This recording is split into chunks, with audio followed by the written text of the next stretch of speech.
The dark-haired girl with red eyes dashes through a pack of snarling, red-eyed monsters. A piercing magenta gaze focuses intently on the targets ahead as she prepares her strike. A powerful collision creates a blinding white shockwave across the dusty and desolate landscape. Several wolves are struck down and sent flying by her swift and heavy physical attacks. A monster with glowing red eyes snarls and growls menacingly from the oppressive shadows. The bloody remains of the defeated creatures lie scattered across the cold and hard ground. The dark-haired girl stands alone against a giant predator in the misty forest clearing. She moves quickly through the woods before the scene transitions to a closer view. A massive wolf with sharp fangs and red eyes snarls directly at the viewer. She delivers a lethal slash that cuts through the air in the monster's face. The defeated beasts collapse and slump into the dirt as red sparks float away. Checking a glowing interface, Lady Elias notes the hunt was easy near the newbie village. She decides to stop for now since the boss monster hasn't appeared yet. Lady Elias appears in a pink gown within a lavish room surrounded by glowing light.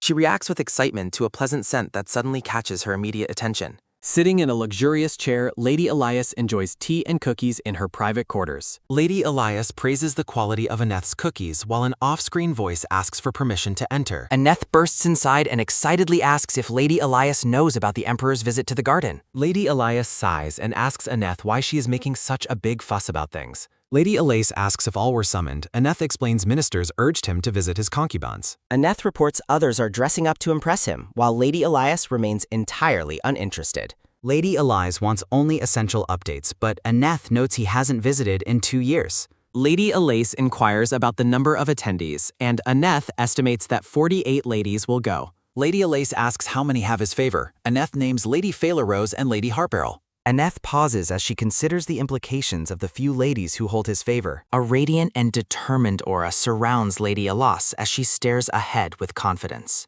Aneth hesitantly estimates only about 10 beauties might truly catch the distant Emperor's specific eye. Lady Elias believes the uninterested Emperor won't pick her and accepts her life of solitude. Aneth becomes visibly upset and tries to protest Lady Elias's dismissive and resigned attitude. Lady Elias sharply reprimands Aneth for raising her voice and disrupting the quiet room's peace. Lady Elias advises giving up, but Aneth notes Her Majesty continues sending letters for years. They discuss Shunero's letters questioning why Lady Elias has no child after 7 long years. Lady Elias is shocked, asking who the father would be. Aneth confirms it's the Emperor. Lady Elias expresses disbelief at the idea of having a child with Emperor Bahamut IV. Aneth happily confirms that having a child with the Emperor is exactly what is expected. Lady Elias argues she can't conceive alone. Aneth suggests putting an effort to meet him. Lady Elias points out she hasn't seen the Emperor since she arrived at age 14. Aneth insists she must seek an audience now, but Lady Elias questions making the effort. Lady Elias argues effort is futile and Shinarl wants her safe, but Aneth disagrees. Lady Elias glares and dismisses the maid's suggestions as complete and utter nonsense. Lady Elias recalls a concubine being whipped for seeking favor while the Emperor remained indifferent. Lady Elias claims favored ladies become arrogant, while Aneth weakly tries to counter her point. Lady Elias flops onto her bed, declaring it is better to stay safe in her home. As they wrestle over the bedding, Aneth insists Lady Elias seeks advancement, while Elias dismisses herself as a mere political hostage. Well, that's one way to win a blanket tug-of-war. Rising up, Lady Elias forcefully declares she has no intention of sleeping with the Emperor. Aneth blushes and reacts with embarrassment to Lady Elias's very frank and blunt emotional outburst. Lady Elias declares she'll find a lover instead. Aneth fears it is a virtual paramour. Lady Elias confirms it's a virtual lover to stay safe and orders Aneth to leave. Aneth runs off to report everything to Her Majesty, while Lady Elias remains completely unfazed. Alone in her room, Lady Elias wonders if she was too harsh to her maid. Lady Elias stands in her lavish room, sighing about the irritating nagging she constantly receives. Stretching her arms, Lady Elias finally relishes a moment of much-needed quiet and private solitude. Lady Elias reflects on her plain nightdress and dark circles, prioritizing comfort over her appearance. She admires her reflection, confidently asserting that she is quite a beauty despite her state. Flopping onto a plush sofa, Lady Elias dismisses Shunerel's criticisms and declares love for herself. Lady Elias smiles thoughtfully as she begins to reflect on her current situation and goals. She notes that in 7 years she has never seen the Emperor and accepts solitude. A close-up view captures Lady Elias's intense and focused magenta gaze as she thinks deeply. The scene shifts to a bright, golden-lit outdoor landscape filled with scattered light and greenery. Brushing the ground, she expresses relief while preparing to engage in her secret gaming activities. Dressed in her dark adventuring gear, Lady Elias claims that without this, she would have no life. She adjusts her hair as the scene transitions deeper into the lush and vibrant forest. Lady Elias moves swiftly through the dense woods, enjoying her freedom away from the palace. Feeling liberated by the natural breeze, she prefers her mobile assassin uniform over suffocating palace dresses. Checking her interface while whistling, she clarifies she isn't an assassin, just likes the style. She uses her glowing game interface to search for the location of the elusive boss monsters. Giant monsters loom behind Lady Elias as she prepares for battle while consulting her menu. Lady Elias expresses frustration about the presence of too many weak, low-level monsters in the area. She leaps into action, striking down a large red-eyed monster with a powerful, crashing blow. A snarling monster reacts with surprise and anger as it prepares to counterattack the intruder. Lady Elias draws her sword and prepares to defend herself against the menacing creature's growling approach. With a swift and decisive motion, she delivers a lethal slash that cuts through the monster. A close-up shows blood splattered near Lady Elias's focused eyes as the monster is defeated. Glowing blue notifications appear on the screen, indicating she has gained experience points for her kills. Observing the defeated beasts, she concludes there were intermediary boss mobs but ignores their low levels. A large red notification displays a loss of 100 points, signaling an unexpected penalty. Lady Elias reacts with shock and embarrassment, realizing she made a mistake during the recent combat. She laments losing control of her strength and receiving a penalty for the destruction of nature. Checking her stats, she grumbles about the spooky area near the newbie village being nearly worthless. Lady Elias ponders the boss's appearance and checks her inventory for Master of the Thicket's fur. She points to her inventory interface, noting she has collected 5 pieces of thicket fur already. Excitedly checking the screen, Lady Elias notes she only needs 5 more kills to finish. A narration box explains that a specific boss monster appears only once every single day. She notes high-level users know her location while the scene shows various silhouetted adventurer characters. Rubbing her chin, Lady Elias wonders why the boss hasn't shown up at the expected time. A beam of light descends from the sky as Lady Elias activates a special summoning ability. A massive blue bird with a harness appears, flapping its wings and squawking loudly in the forest. Lady Elias affectionately pats the giant bird, praising the creature she calls Squawky for being good. A caption identifies Squawky as a road rotor, named for his constant and very noisy squawking habit. Narration explains that gamers use road rotors for transportation, though not every person chooses to ride them. Different animals like horses, camels, and wolves are used for transport in the Western Alfrey Empire. In the southern divas, people commonly use the gigantic birds known as road rotors for traveling. Some rotorotors are used for air transport, shown by a dark silhouette flying through the sky. Other birds serve mixed purposes or ground travel, depending on the needs of the various travelers. Mounting the bird, Lady Elias orders Squawky to find the elusive Master of the Thicket. The massive feet of the road rotor take a powerful step forward, ready to begin the journey. Squawky leaps forward into the air with Lady Elias holding on tightly as they start moving. Lady Elias smiles with determination as they dash through the forest in search of their target. Using her interface, she equips an elegant cloak, which magically flutters into place while they ride. Lady Elias checks her appearance in a floating window, ensuring her new equipment is correctly equipped. Lady Elias twirls her hair with a playful giggle, celebrating her successful hunt.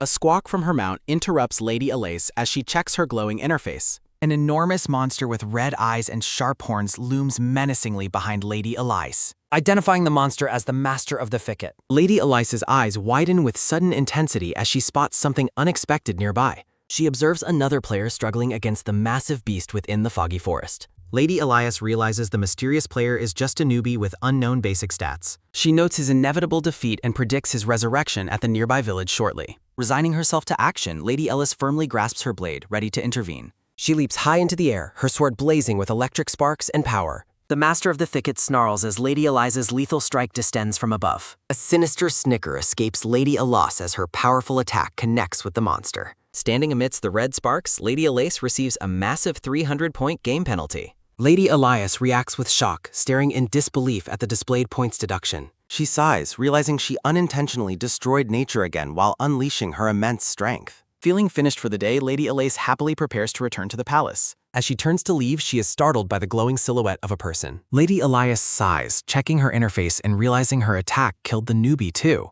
She decides she must check the player kill statistics to identify her accidental victim. Lady Elias reads the name Bahamut and finds the coincidence with the Emperor's name amusing. Chuckling, she muses that if he were truly the Emperor, she would be executed. Lady Elias finds it satisfying to kill a player sharing the name of her husband. She sits to wait for his resurrection, intending to return his lost equipment. Lady Elias reflects on realistic character appearances and summons a pet to pass the time. A small gray wolf pup appears and begins scratching itself in the forest clearing. Lady Elias affectionately pets the pup, encouraging the little creature to grow fast. She gives a command to sit, and the small wolf pup looks up obediently. Lady Elias praises the pup for being a good boy as it pants happily. She shakes a small twig, challenging the playful wolf pup to fetch the object. The pup fetches the twig, naps, and then gets distracted by a green frog. Lady Elias yells for the pup to return as a figure approaches behind her. A tall blonde man looms over the seated Lady Elias and calls for her attention. Lady Elias turns and is immediately stunned by the handsome appearance of the newcomer. The blonde man trembles with rage, his intense blue eyes fixed on Lady Elias. The two stand in silence within the sunlit forest, the atmosphere thick with tension. The blonde man asks if she is Elias, and she finds his voice quite attractive. Lady Elias finds his lack of greeting rude and considers discarding his pants. She turns her body fully, sizing up the newcomer with a mixture of curiosity. Lady Elias stares intently at the blonde man, her magenta eyes sparkling with interest. The blonde man twitches with annoyance as he confirms his identity to the staring woman. Lady Elias notes his impressive height and finds his stunning looks almost impossible to believe. She wonders where he came from, questioning if he arrived from another version of Earth. Lady Elias admires his appearance, internally labeling the mysterious blonde man a true heartthrob. Her eyes fill with a fiery determination to secure herself a virtual paramour immediately. Lady Elias deviously plots to make him her lover while the man looks confused. The man is wearing a standard adventurer's top, confirming his status as a beginner. Behind the foliage, it is revealed that the man is currently missing his pants. Lady Elias, she sighs, noting he looks even more stunning despite his ridiculous and embarrassing state. The blonde man sighs in frustration, calling her rude for scanning him so intensely. Lady Elias playfully apologizes for the accidental kill, noting player killing happens often here. She giggles and suggests that taking the game too seriously prevents one from enjoying it. The blonde man slumps in deep frustration while remaining in his current embarrassing state. Her heart beats faster as she continues to admire the blonde man's handsome facial features. Lady Elias ponders what specific actions she must take to successfully steal his heart. She reflects on the fleeting nature of virtual relationships, which often lack real-world substance. Snapping back to the present, she looks at the blonde man with renewed excitement. She admits to herself that no one could possibly resist such a good-looking man. With a determined grin, Lady Elias makes up her mind to pursue the handsome newcomer. They stand facing each other, their positions in the game world forming a stark contrast. Lady Elias feels anxious, worried she has forgotten how to flirt after living in seclusion. A memory of a grand palace ballroom surfaces, where voices call out her name. Men at a palace party admire her beauty, calling her exquisite and lovely in flashback. A close-up captures her dark hair fluttering elegantly as she remembers her past social life. She recalls being approached by countless noble gentlemen who constantly praised her immense beauty. Back in the forest, she glances at the blonde man to test her charm. Deciding on her first move, Lady Elias offers him a very wide and charming smile. Noticing his lack of response, she immediately decides to proceed with the next step, flattery. She tells the blonde man he is cute and good-looking, testing his reaction. The blonde man reacts with a cold and unimpressed gaze that surprises the confident woman. She is confused by his lack of interest and wonders what is going wrong. Lady Elias tries a different approach, boldly calling him sexy and manly with a grin. She asks him to clarify his origins, wondering if he is from Davis or Earth. The blonde man reaches his hand out toward her with a very serious expression. Lady Elias pauses, wondering if the man is simply asking for his missing pants back. He demands she answer him while she hides his clothing behind her back playfully. He bluntly tells her to return his pants as he holds out his gloved hand. Lady Elias refuses to return the item until he tells her about his true origins. Losing his patience, the blonde man draws a sword and prepares for a real fight. A close-up shows the blonde man clutching his weapon as Lady Elias watches him. Lady Elias mocks his chances, claiming he cannot win against her even with a sword. He scoffs and claims that as a man he can win, demanding she return the item before he does real damage. She stares into his intense blue eyes, thinking he is much too proud and shameless. Lady Elias reflects that raw experience is far more valuable than basic combat skills. She waves her hand dismissively, labeling him ignorant of the rules of virtual reality. The blonde man sharply tells her to be quiet as he prepares to strike. He readies his sword with a determined look, his pose appearing practiced and very heroic. Lady Elias is internally impressed by his stance, finding it better than other players. She lifts his missing pants high into the air, continuing her lighthearted and playful teasing. Noticing how serious he is, Lady Elias realizes she wants to tease him even more. He questions her choice to fight weaponless but refuses to attack an unarmed woman. Amused by his gentlemanly behavior, she tells him there is no need for any weapons. Lady Elias beckons him forward with a playful gesture, challenging him to start the fight. The blonde man steps forward, calling her an impossible woman as he accepts the duel. He suddenly dashes forward with speed, claiming he has killed bears with bare hands. She dodges his attack while mocking him, claiming his sword wouldn't help him heiwe. He grits his teeth in shock when his attack misses its target completely. Lady Elias smirks with confidence, enjoying the thrill of the fight in the bright forest. She taps him lightly on the head, instantly depleting his remaining health points. A dead notification appears as the blonde man slumps back to the ground. Lady Elise looks toward the side with a sheepish grin while she says, "Oops," playfully. Lady Elias stands over the fallen blonde man and admits she killed him completely by accident. Lady Elias crouches beside the unconscious man and mentions his pants cannot be returned quite yet. Lady Elias decides to hold on to the man's pants so they do not disappear. Lady Elise tells the man to contact her through the game interface once he has responded. Lady Elias warns the blonde man not to bother if he actually prefers being without pants. Lady Elise taunts the fallen man about having a bruised ego after losing to a lady. Lady Elias notes the man's lack of manners as light particles begin to surround her body. Lady Elias explains that his bad manners cause trouble and tells him to get in touch. The blonde man's body begins to vanish from the forest floor in a bright blue light. Lady Elias laughs triumphantly in the forest as a small notification window appears near her head. Lady Elias sighs to herself and wonders if she was being too mean to the newcomer. Lady Elias dismisses her guilt, claiming the man should have been nicer given her long wait. Lady Elias watches the sky and reflects on the man respawning only to be killed again. Lady Elias looks up at the forest canopy while hoping the man will eventually show up. Lady Elise tilts her head and wonders if she messed up her attempt to compliment him. Lady Elias stands alone in the forest clearing and lets out a long and weary sigh. A small chibi servant with black hair and red bat wings floats in a void space. Lady Elias tells the small servant that she would love to pet his very adorable hat. The small servant looks skeptical as Lady Elias reaches out her hand toward his tiny body. Lady Elias asks for the library location and the servant identifies the closest branch in Davis. The servant describes the long journey, so Lady Elias asks for a local library instead. Lady Elias is surprised to hear about the public and joint libraries within the Alfrey Empire. The small servant details the 4-day journey while Lady Elias listens to him with focused interest. Lady Elias dismisses her map information servant and he vanishes in a bright flash of light. A close-up shows Lady Elias wearing a silver ring on her finger against a blue background. Lady Elias decides that using a real-world library is faster than staying in the virtual game. Lady Elias prepares to log out by slipping the silver ring off of her slender finger. Lady Elias wakes up in the real world while wearing a pink dress in her palace. A close-up shows Lady Elias's magenta eyes opening as she returns to her physical reality. Lady Elias sits up on a luxurious pink chaise lounge inside of her grand palace room. Annette the maid enters the room and greets Lady Elias as she prepares for the day. Lady Elias requests a dress to go out, which surprises the maid who pauses in shock. Annette excitedly clasps Lady Eliza's hands and celebrates her mistress finally wanting to dress up nicely. Annette looks incredibly happy with sparkling green eyes as she holds Lady Elias's hands together tightly. Lady Elias tells the humming maid to wait, but Annette is already rushing to get clothes. Lady Elias tries to stop the maid, but Annette has already slammed the door shut behind her. Lady Eliza's voice complains about being squeezed while the scene shifts to the palace's grand exterior. Annette admires Lady Elias in a new outfit while Lady Elias looks at herself in confusion. Lady Elias blushes in a red and yellow dress, feeling embarrassed by the very fancy attire. Lady Elias protests the outfit, but Annette insists it is necessary to attract a handsome man. Annette combs Lady Elias's hair and claims her accessories are better than virtual items from games. Lady Elise defends the utility of magic items while Annette promotes gaining the king's royal favor. Annette suggests bringing a virtual masterpiece back into reality while she brushes Lady Eliza's long hair. Lady Elias sighs as Annette notes her failure to reach the named player level in-game. Lady Elise defends her gaming obsession while Annette encourages her to focus on their actual reality. Lady Elias asks about the garden escort, but Annette explains only the king's ladies are invited. Annette continues brushing Lady Elias's hair and explains the event is kept small for the king. Lady Elias beams with a knowing smile, finding the news about the restricted guest list fortunate.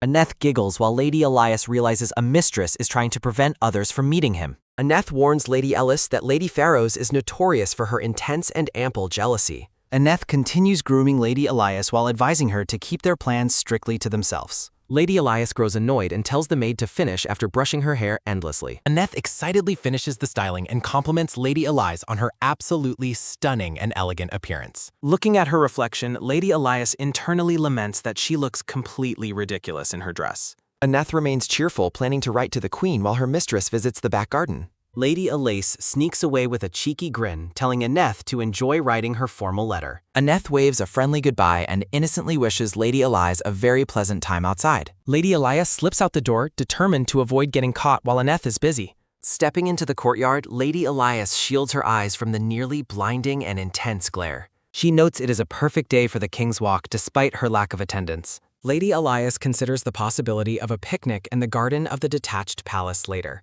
She sighs to herself, wishing she were riding a horse instead of wearing such heavy clothes. A close-up captures Lady Elias's magenta eyes as she suddenly notices something unusual in the area. Lady Elias stops and looks toward the large palace gate, observing the complete silence of the garden. Turning around, Lady Elias questions the total absence of any other concubines past the palace gates. She searches the surrounding greenery but finds that there is absolutely nobody else around the path.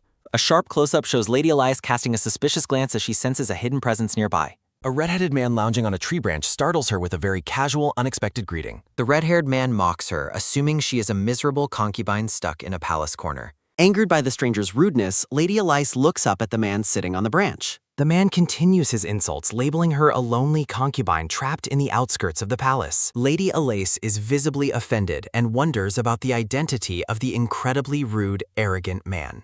She glares intensely at the red-haired stranger, clearly displeased by his dismissive and disrespectful attitude. A detail of his attire reveals a high-quality outfit with a large, ornate red gemstone brooch. The red-haired man with chiseled features offers a confident and smug smile from his tree perch. A close-up shows a longsword with an elaborately decorated handle hanging from the man's leather belt. Lady Elias performs a formal curtsy, catching the red-haired man off guard with her sudden politeness. She maintains a graceful bow amidst the roses, demonstrating her high social standing despite his previous jobs. The red-haired man looks confused and surprised by her polite response to his verbal insults. He repeats his assumption that she is a sad, deserted concubine, while she remains silent and composed. The man lands gracefully on the path and notes that her graceful introduction is very unusual. Lady Elias notes that he is not a knight yet carries a sword within the palace walls. She concludes that the stranger must have obtained the king's special approval to be armed here. The red-haired man is impressed by her keen observation skills and sharp eye for specific details.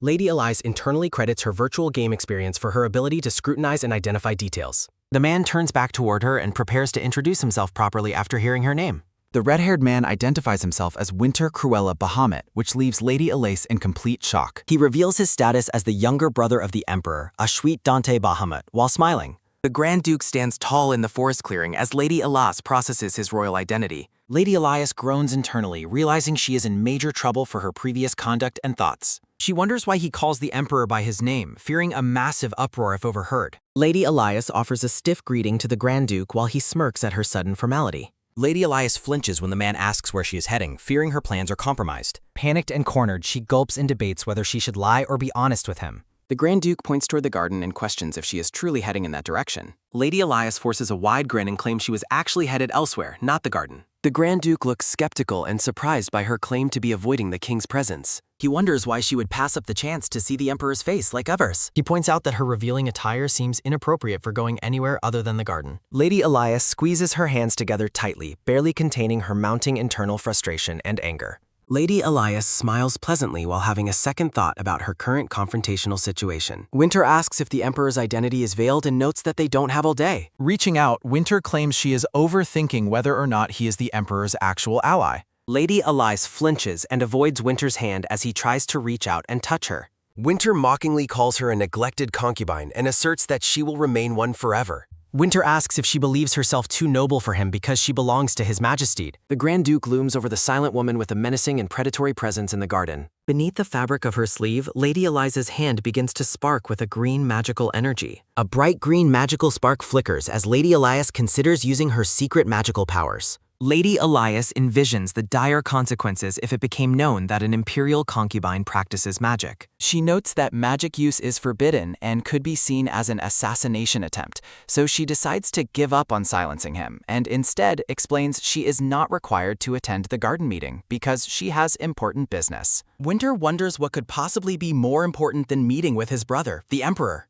Lady Elias remains silent and annoyed as Winter asks if she simply isn't interested in the Emperor. Winter approaches and mocks her for choosing lifelong solitude over begging for the Emperor's love. Lady Elias grits her teeth in fury while listening to the man's relentless and disrespectful insults. A fiery aura of rage surrounds Lady Elias as her patience finally reaches its breaking point. Lady Elias grabs Winter by the collar and screams at him for being a useless bit of trash. Lady Elias kicks the man on the ground, complaining about him saying whatever he wants without thought. Snapping back to reality, Lady Elias politely compliments his keen perception while maintaining a fake smile. Lady Elias tries to excuse herself to leave while Winter watches her with a suspicious stare. Winter asks where she's headed while Lady Elias groans internally at his persistent questioning. Lady Elias explains that she needs to search for something within the walls of the Imperial Library.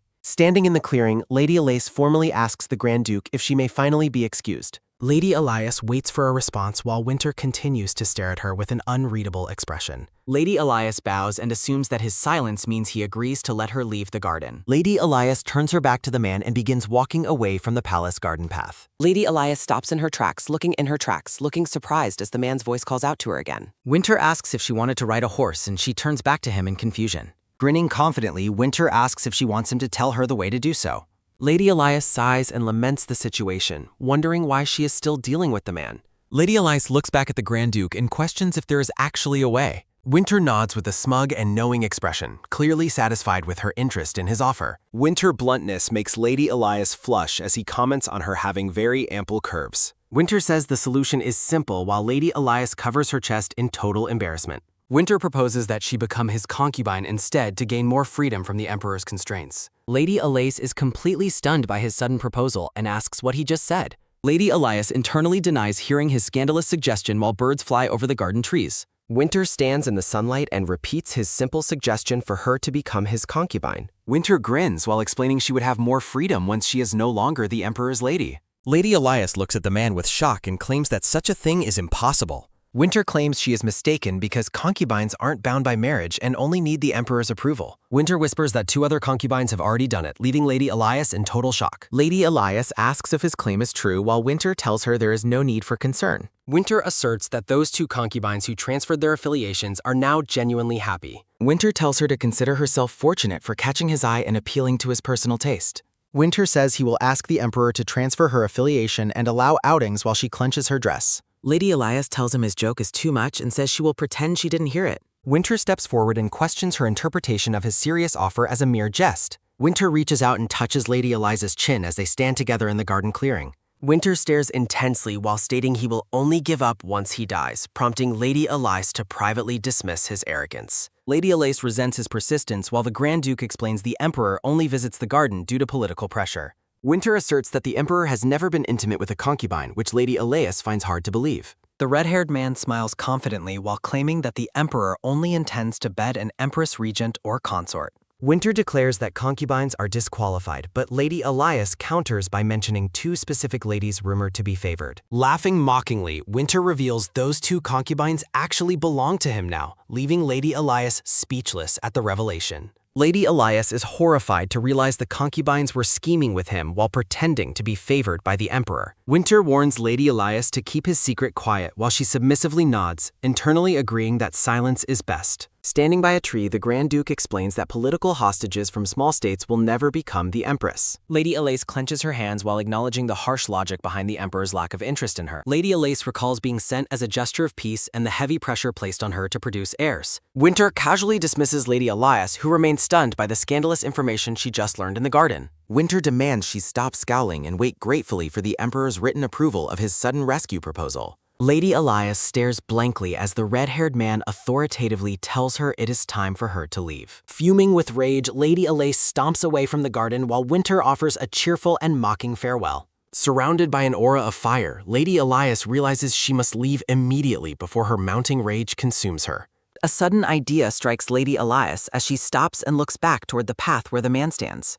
A pile of dark, loose dirt sits undisturbed on the green grass within the palace garden clearing. Lady Elias casts a final glance back at the red-haired man who is still waving at her. Winter maintains a joyful and smug expression while waving his hand at the departing concubine in the distance. Lady Elias concentrates her magical energy and prepares to cast a spell while calling upon her hidden power. A sudden gust of wind lifts the pile of dirt into the air with a powerful and swirling motion. The cloud of dirt remains suspended in the air, swirling with green magical energy as it gains momentum. Winter looks up in total confusion as a large cloud of dirt suddenly flies directly toward his face. A sharp close-up captures the Grand Duke's wide-eyed surprise just as the flying dirt reaches his eyes. The dirt hits Winter squarely in the face, causing him to recoil while he tries to process what happened. Lady Elias tries to stifle her laughter as she hears the man shouting in disgust behind her. Walking away with a satisfied look, Lady Elias notes that he brought this misfortune upon himself with his words. Winter frantically rubs his eyes while Lady Elias decides it is time for her to finally give up. Lady Elias walks away confidently, knowing he has no evidence to prove she was responsible for the freak accident. The hem of Lady Elisa's red dress billows as she walks gracefully away from the scene of the confrontation.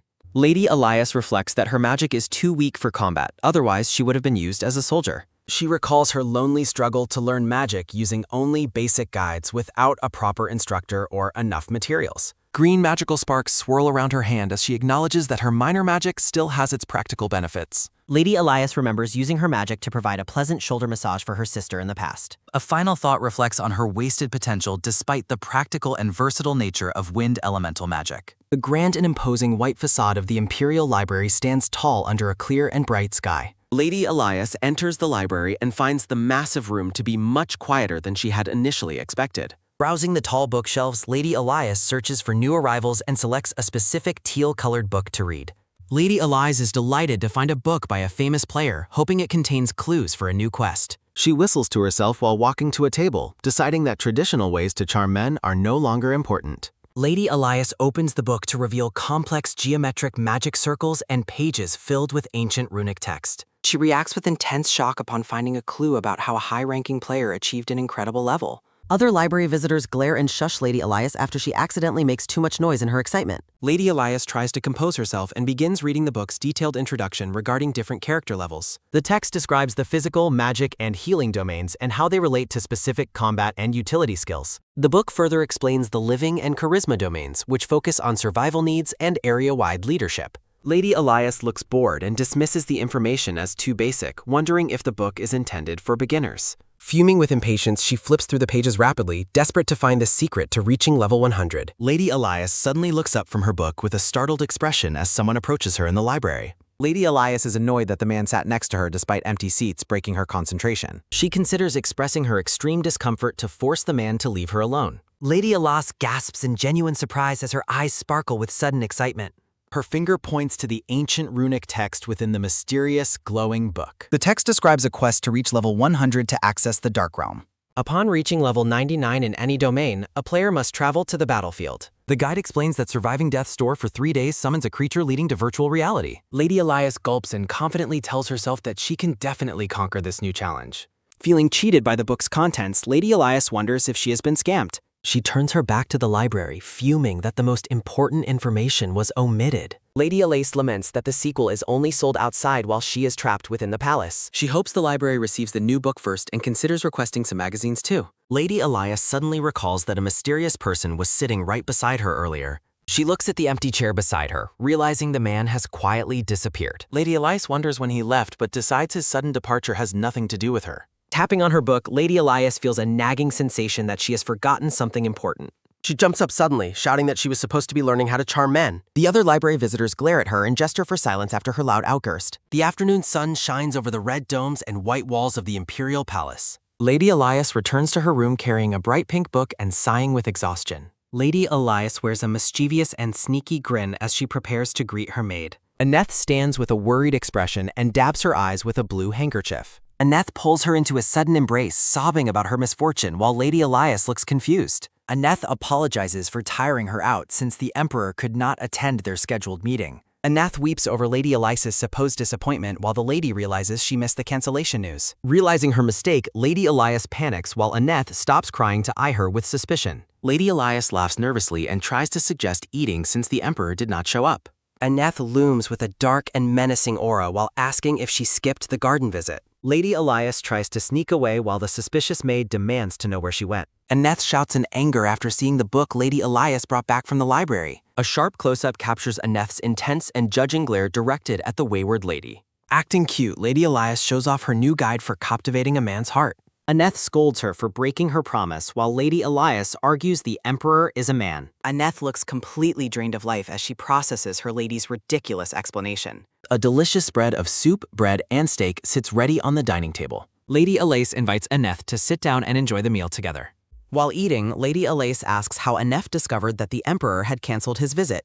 Aneth explains she received an official notice and consulted another maid for more details. Aneth mentions that the ladies-in-waiting were gossiping while Lady Elias questions her information sources. Lady Elias wonders how Aneth stays informed despite their palace being in such a remote location. Aneth says she talks to a maid from a nearby palace while Lady Elias asks for details. Aneth reveals the Emperor was busy, became suddenly angry, and left the garden area. Lady Elias asks about the other concubines while Aneth explains his absence caused quite a stir. Aneth reports that the other ladies were very upset, even crying over the cancelled meeting. Aneth continues to worry about her, prompting Lady Elise to search for a way to stop the nagging. Lady Elias praises the bread for being soft and chewy to distract her maid. She concentrates intensely on the food, hoping this redirection will successfully change the subject. Aneth glares silently, causing Lady Elias to worry if her distraction tactic was too obvious. Aneth glows with pride while revealing she baked the bread using a brand new recipe. Lady Elise compliments the combination of bread and soup while Aneth happily offers to bake more. A stream of warm, dark tea is poured into a blue and gold porcelain teacup.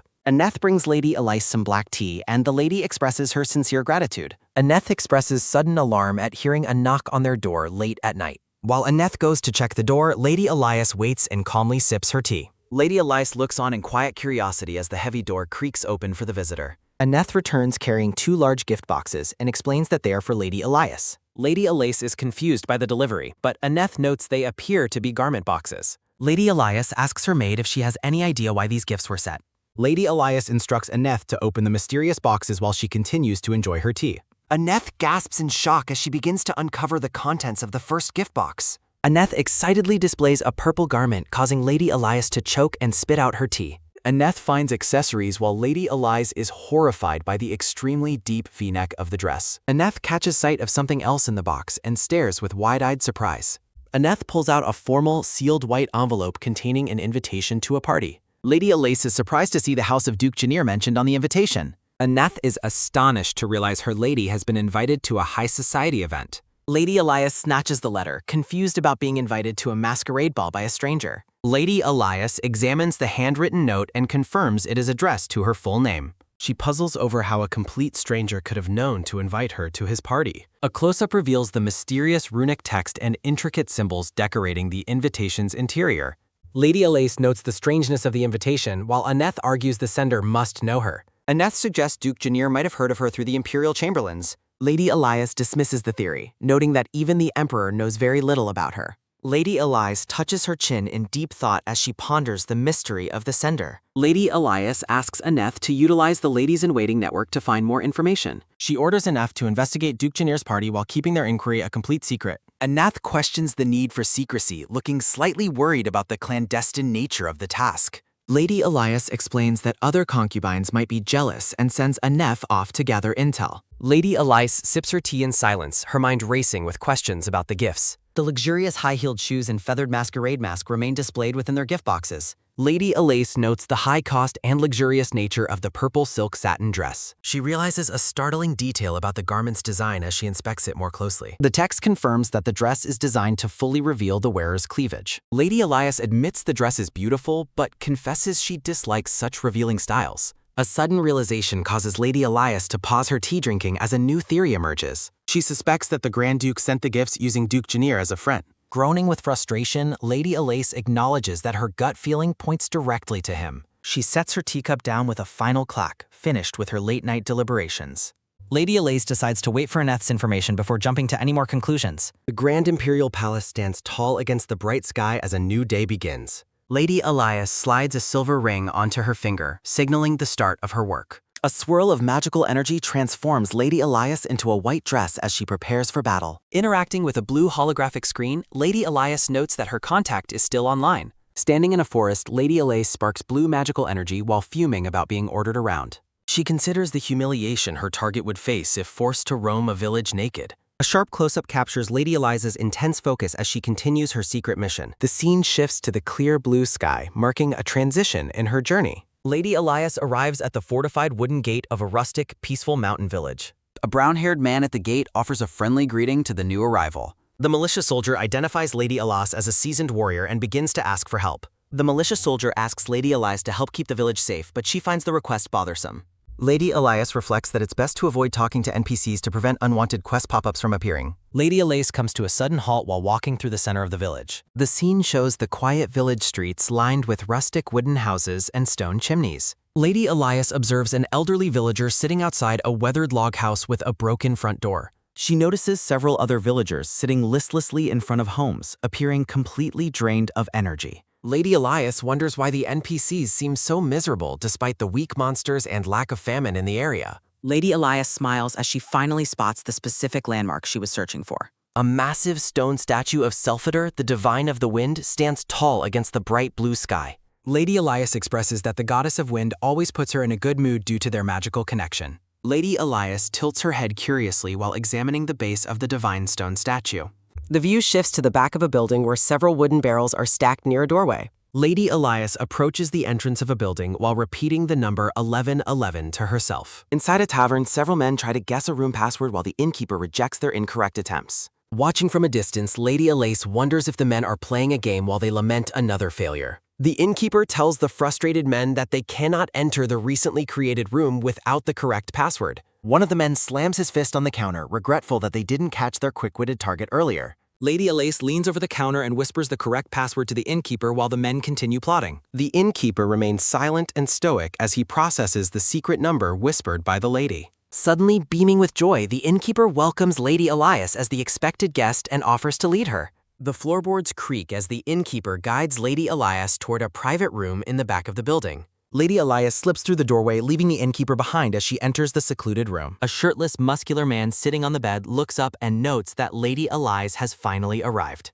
Lady Elias teases him for being bare, while the blonde man demands his clothes back after following her instructions. Lady Elias tells him to ask nicely, prompting the man to question what her ultimate goal truly is. Lady Elias is visibly shocked and offended when the man asks if she is after his body. The man smirks and mentions he was chased by jerks outside, and Lady Elias realizes he means the tavern patrons. The man explains he used the inn as a safe zone, and Lady Elias is impressed by his game knowledge. The man proudly reveals he studied a library guide to learn about safe zones and beginner mechanics. Lady Elias nods in agreement, confirming that the system prevents any harm from being done within the inn. Narrative text explains that the inn is a system-mandated safe zone where stats and skills are completely disabled. Lady Elias laughs and asks if he called her there because he feared she would attack him again. Without warning, the blonde man reaches out and firmly grabs Lady Elias by the wrist. Lady Elias gasps in surprise as she is suddenly pulled forward by the muscular man. The man pins Lady Elias to the bed, declaring that the safe zone rules actually give him the advantage. Lady Elias lies beneath the man, wondering how she ended up in such a compromising and confusing situation.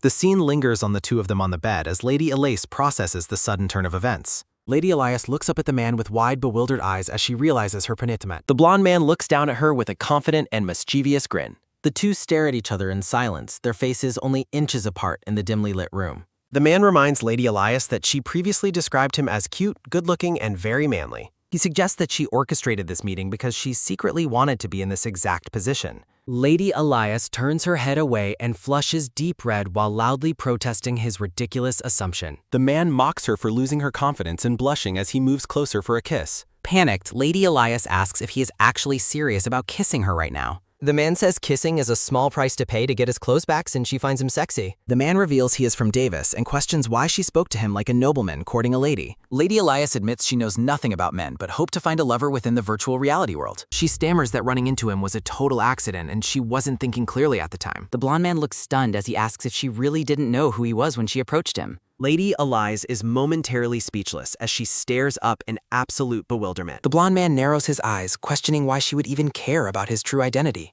He teases that his identity is incredible, while she retorts that he would be equally shocked by hers. Lady Elias reminds him that their encounter is strictly virtual and they will never meet in person.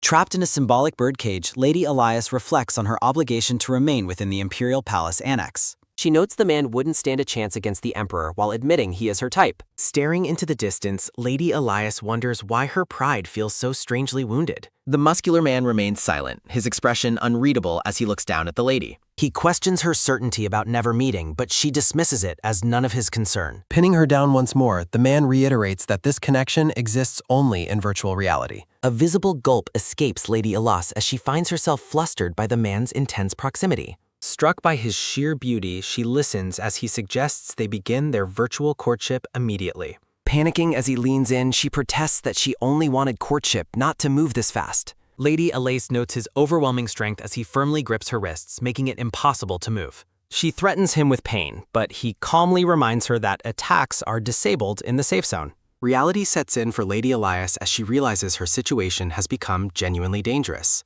Her eyes widen in a close-up, the gravity of her compromised position weighing heavily upon her. The man considers changing his attitude while Lady Elias watches him with a confused expression. Surrounded by soft floral imagery, Lady Elias asks him to release her arm because he is hurting her. The blonde man offers a small, knowing grin as he processes her request. His fingers loosen and pull away, finally releasing his firm grip on her wrist. Initially stunned, Lady Elise quickly becomes furious as she processes the man's recent behavior. Springing up from the bed, she points an accusing finger and yells that he has gone way too far. He shrugs indifferently, arguing that touch is the same in virtual reality as it is in the real world. Lady Elias admits to herself that her total lack of romantic experience is the core of her problem. Sighing deeply, she opens her holographic inventory and decides to abandon the idea of virtual courting. The blonde man looks on in surprise as a shimmering light signals an item being summoned. Lady Elise irritably hands his clothes back to him, telling him to mind his own business. A blue screen confirms he is equipping a new adventurous top while Lady Elias watches cross-armed. Fully dressed, the man smirks and correctly guesses that she has never even dated a man before. Lady Elias remains somber, privately noting that the Emperor never visits her in her detached palace. He tells her to take her time adjusting, completely oblivious to the inner turmoil she is feeling. She turns away sharply, stating she wants courtship without any physical contact, much to his confusion. The blonde man looks at her skeptically, wondering about the reason behind her strange conditions. He bluntly asks if she is married in real life, causing her to freeze in shock. Stuttering and flustered, she claims she hasn't had a wedding, but fails to give a straight answer. Finding the situation hilarious, the man mocks her for seeking a virtual lover while already being taken. Lady Elias shouts that the man in question isn't exactly a husband, further confusing the blonde man. She orders him to stop asking questions and admits she never planned on actually touching a man. Fidgeting with her fingers, she confesses that finding a virtual paramour was always an unlikely wish. He tilts his head, asking if she truly only wants a relationship that exists in name only. When he questions if that is her only wish, she asks him what else she should want. He lists wealth and power as alternatives, but she laughs, claiming she is wealthier than him here. He asks about her wealth in reality, but she silences him, insisting they will never meet. He realizes she is simply using him for vicarious pleasure, and she awkwardly clears her throat and agrees. The man shifts closer, pondering her desire for a purely virtual source of satisfaction. Standing alone against a swirling purple background, Lady Elias seems lost in her own complicated thoughts. He suggests her husband doesn't love her back, which causes her to turn and look at him. She looks away, revealing that neither she nor her husband even know what the other looks like. Standing together in the quiet room, Lady Elias concludes that it is impossible for her to love him. The blonde man flinches in surprise as Lady Elias declares it is impossible to love her husband. Lady Elias explains she is in a marriage of convenience with a noble who treats her poorly. Standing in the center of the room, Lady Elise notes she likely won't see him in person. The blonde adventurer suggests this explains her desire for vicarious satisfaction, and she tentatively agrees with him. The muscular man stands stoically among floral decorations, his expression serious as he considers her words. A close-up of Lady Eliza's eyes reveals her lingering hesitation despite her previous firm declarations. Lady Elias recalls the intense and compromising moment when the blonde man pinned her to the bed. Abruptly breaking the silence, Lady Elias steps away and announces they should change the subject immediately. Lady Elias reaches for the door handle, suggesting they leave the room because the atmosphere is disturbing. The blonde man is skeptical, asking if she intends to take him outside just to kill him. Lady Elias panics and insists she won't kill him again while remembering the men waiting outside. Lady Elise firmly pulls the door handle, deciding they must leave regardless of any external threats. Shimmering petals surround Lady Elias as she opens the door and prepares to face the tavern crowd. Lady Elias stands at the entrance and reiterates that their courtship must remain strictly and exclusively virtual. The blonde adventurer agrees to her terms but states he has a specific condition for their arrangement. Lady Elias looks back at him with a startled and worried expression after hearing about his condition. The man asks Lady Elise to protect him while he levels up further in this virtual world. Lady Elias groans internally, acknowledging her strength while admitting she is not a top-tier named player. The blonde man notes that her strength means she should easily handle the two jerks waiting outside. Lady Elias looks out the window and promises to block the men if they try to harm him. The blonde man nods in agreement, finally deciding it is time for them to head out together. Lady Elias follows behind the man with a nervous expression as they exit the private back room. The scene shifts to the outside of the large white-walled inn where the tavern patrons are gathered. Standing behind the counter, the innkeeper stoically informs the remaining men that there is still no vacancy. The two men lean against the counter, grumbling about how long their target has stayed in seclusion. The blonde adventurer and Lady Elise walk back into the main tavern area from the private corridor. One of the men springs up and demands to know what took the blonde man so long. The two men smirk with glowing eyes, revealing they have been waiting for him this entire time. The blonde man questions what business they have with him, noting he was busy with an appointment. The men claim they don't have a big reason other than simply liking him very much. One of the men blushes and offers to buy the blonde adventurer a drink at the bar, He suggests moving to a romantic tavern, leaving Lady Elise absolutely flabbergasted by the unexpected turn. The men emphasize how long they waited while the blonde man looks away with a cold expression. One man chuckles and tells him to be cooperative so they can all have a good time. The blonde man bluntly states that he does not have any interest in sleeping with other men. He orders them to get out of his sight while Lady Elias watches the bizarre scene unfold. The tavern patron grits his teeth in fury, finding the blonde man's rejection more shocking than expected. The two men draw a sword and an axe, threatening to use force since he won't cooperate. Lady Elias is stunned, realizing the men are actually serious about using violence to get their way. The blonde man looks toward Lady Elise and calls her name to get her immediate attention. He tells her to show them what she can do, leaving her confused since they are his enemies. The man whispers that us his lovers she shouldn't let them get him, while she questions his motives. The blonde adventurer leans in and claims he is a man of his word regarding their courtship. Lady Elias gulps, finding it hard to believe a man so beautiful is serious about courting her. Surrounded by blue roses, the blonde man listens as Lady Elise asks him to make a promise. Lady Elise demands he never touch or caress her, and the man reluctantly agrees to her terms. She adds that they won't even hold hands, prompting him to question what kind of courtship this is. Lady Elias admits her conditions are absurd, but privately notes she is actually the Emperor's concubine. The blonde man sighs deeply and agrees to follow her strange wishes for their virtual relationship. The tavern patron shouts in rage, furious that they are being ignored while the couple talks privately. The blonde man questions why she refuses touch while she keeps her back turned to him. A brilliant light illuminates the screen as Lady Elias summons a weapon from her inventory. Holding her sword, Lady Elias adopts a fierce stance as a close-up highlights her determination. System notifications confirm that Lady Elise has obtained several questionable and embarrassing items from her enemies. Surrounded by a dark aura, Lady Elias looks utterly repulsed by the items in her arms. Lady Elias tosses the strange gear away in disgust, questioning why her enemies carried such items. Panicked, Lady Elise frantically pours holy water over her sword to purify it from perceived taints. The blonde man asks about the water's effect, and she admits it mostly provides psychological relief. Lady Elias creates a campfire in the woods, preparing to manage her stamina during their journey. Checking her inventory, Lady Elise notes she needs to eat before her energy is completely depleted. Shimmering notifications hover over the growing fire, indicating that the campfire's power level is currently increasing. Lady Elias suggests burning the items, leading the confused blonde man to pick up the discarded gear. Holding the whip and thong, the blonde man asks if she truly wants to incinerate them. The man drops the gear into the fire, ignoring Lady Elias as she tries to stop him. Flames consume the items, ensuring the original owners can never reclaim them, even after they eventually respawn. Lady Elias watches the fire, rationalizing that destroying the cheap items won't cause any major issues. Sitting by the fire, Lady Elias wonders how he will handle the enemy's inevitable return in anger. Turning toward her, the blonde man reassures Lady Elias that he has her protection to rely on. The man reiterates his trust in her protection, causing a lingering silence as he watches her intently.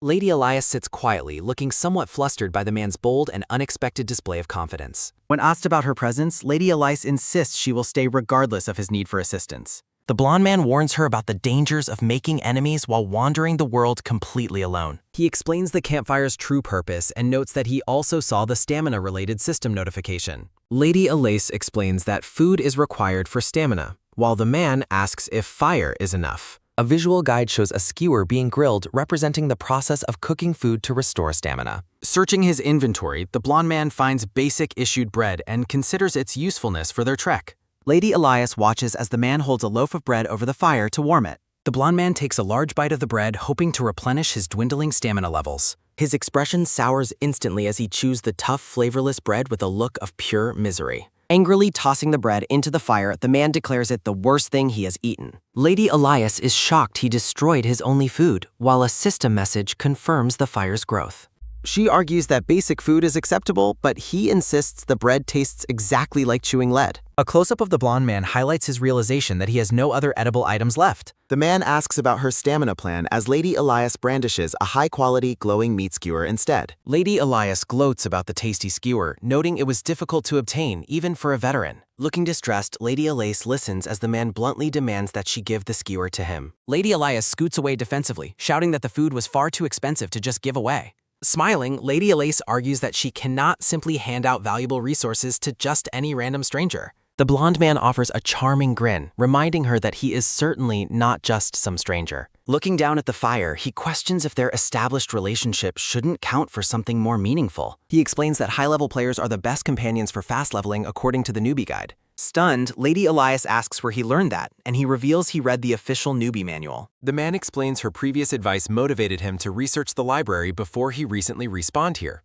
Lady Elise stares in disbelief, having assumed he was too rebellious to ever listen to someone else's advice. Reaching toward the food, the man proves he cares about instructions, leaving Lady Elias feeling pleasantly impressed. Deciding to be generous, Lady Elias hands him the skewer while planning to get another for herself. The grilled chicken skewer is shown in close-up, appearing perfectly cooked, glistening, and incredibly appetizing.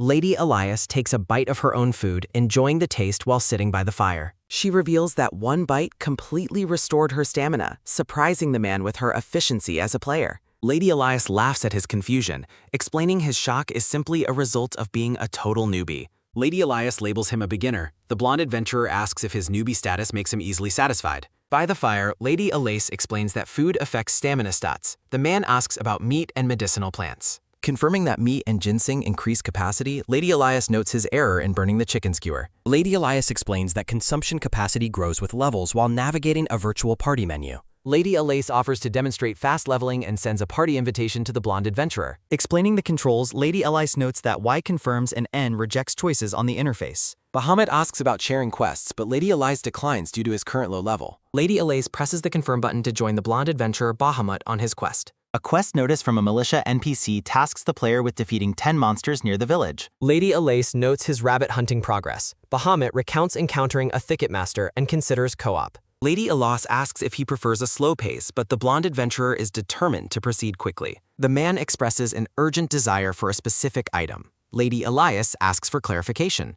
Bahamut mentions seeking a legendary masterpiece reward, leaving Lady Elias visibly shaken by his ambition. A close-up of Lady Elias's eyes reveals her shock at the mention of the legendary masterpiece. Lady Elias questions how a newbie knows about masterpieces. Bahamut claims it is his primary motivation. Lady Elias is stunned that he knew about such legendary items before starting the game. The blonde adventurer confirms his goal with a brief and direct answer. Lady Elias stares in disbelief as they sit by the campfire, processing his bold claims. Narration explains that masterpieces are the ultimate legendary items sought by everyone in the virtual realm. Lady Elias remains on the ground, looking up with a worried and startled expression. A heavy boot stomps into view as a loud shout interrupts their private conversation. The men from the tavern return with reinforcement and draw their weapons for a fight. The lead thug demands their stolen items back or threatens to inflict serious damage. The thugs insult the blonde man. Lady Elias realizes they are obsessed with their lost gear. Lady Elias reveals they destroyed the items. The thug is outraged by the loss of their value.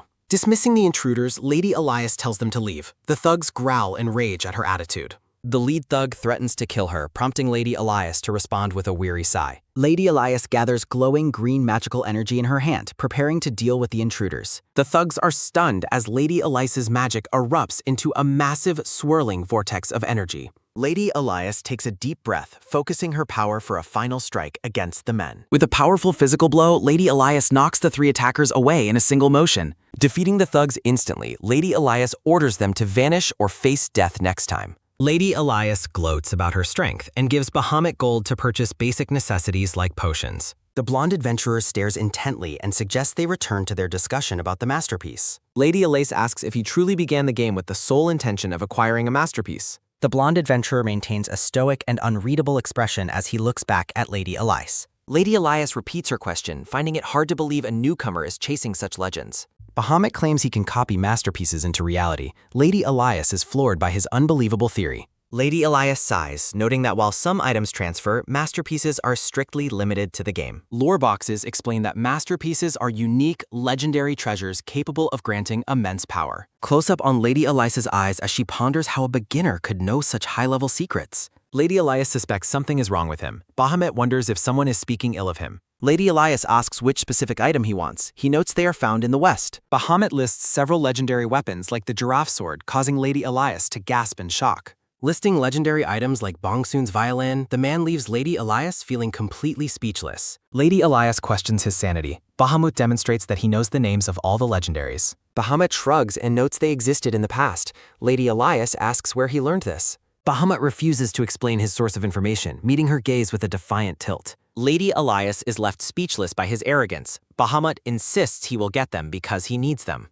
The blonde adventurer points directly at Lady Elias, leaving her looking completely startled. Bahamut claims she'll help him since she's his lover and will put in full effort. Lady Elise remains completely silent, looking flustered and irritated by the man's bold and unexpected assumption. Lady Elias finds the situation too ridiculous and notes she is lost for words while staring ahead. Standing by the campfire, Lady Elias sighs while the blonde adventurer watches her expectantly for an answer. Lady Elise thinks he takes it for granted and realizes there's definitely something off about the man. Lady Elias is confused, prompting Bahamut to ask if her level is high enough for the task. Bahamut asks about dungeon access, but Lady Elias clarifies she is already at the maximum battle level.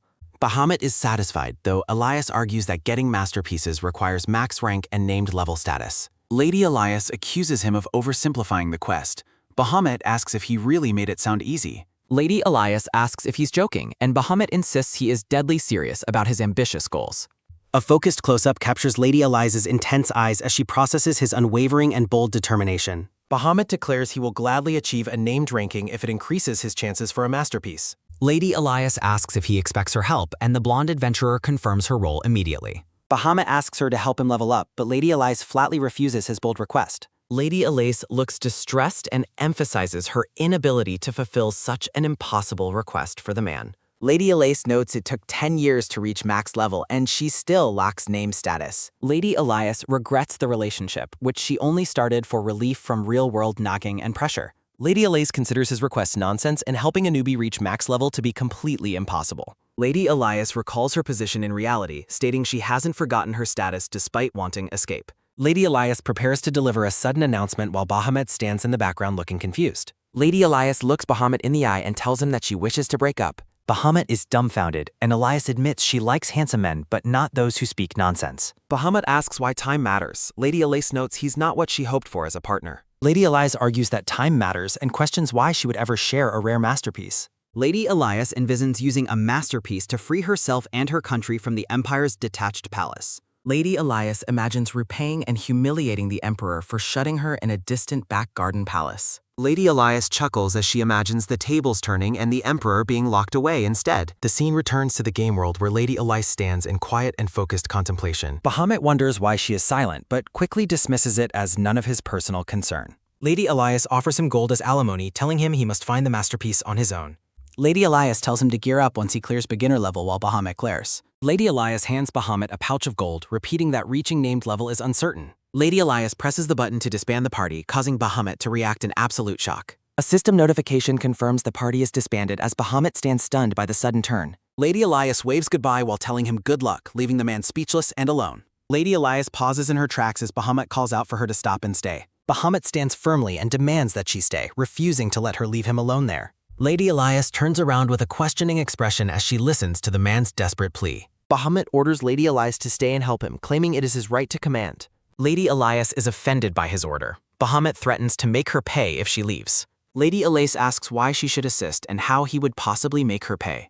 Bahamut grits his teeth, looking extremely frustrated by her refusal to obey his direct order. Bahamut threatens to find her in the real world, catching Lady Elias completely off guard. Lady Elias begins to snicker at the absurdity of a newbie finding her in her actual life. Lady Elias laughs hysterically, asking Bahamut how he could ever hope to track her down. Lady Elias mockingly promises him a reward while privately knowing he would be executed before arriving. Bahamut is depicted in a chibi style, grinding his teeth in pure frustration and silent rage. Lady Elias mockingly bids Mr. Newbie good luck as he shouts her name in desperation. Transitioning to reality, Lady Elias appears in an elegant gown, preparing to leave her virtual life. Lady Elias sighs in her room as a voice from outside the palace calls for her. The brown-haired maid excitedly announces that she has discovered some information regarding an upcoming party. Lady Elias is confused, prompting the maid to ask if she recalls her recent invitation. Mentioning the house of Duke Janir triggers a spark of recognition in Lady Eliza's eyes. Lady Elias asks for findings while they both scan the room for any potential eavesdroppers. The maid leans in and whispers that a very small number of ladies were invited.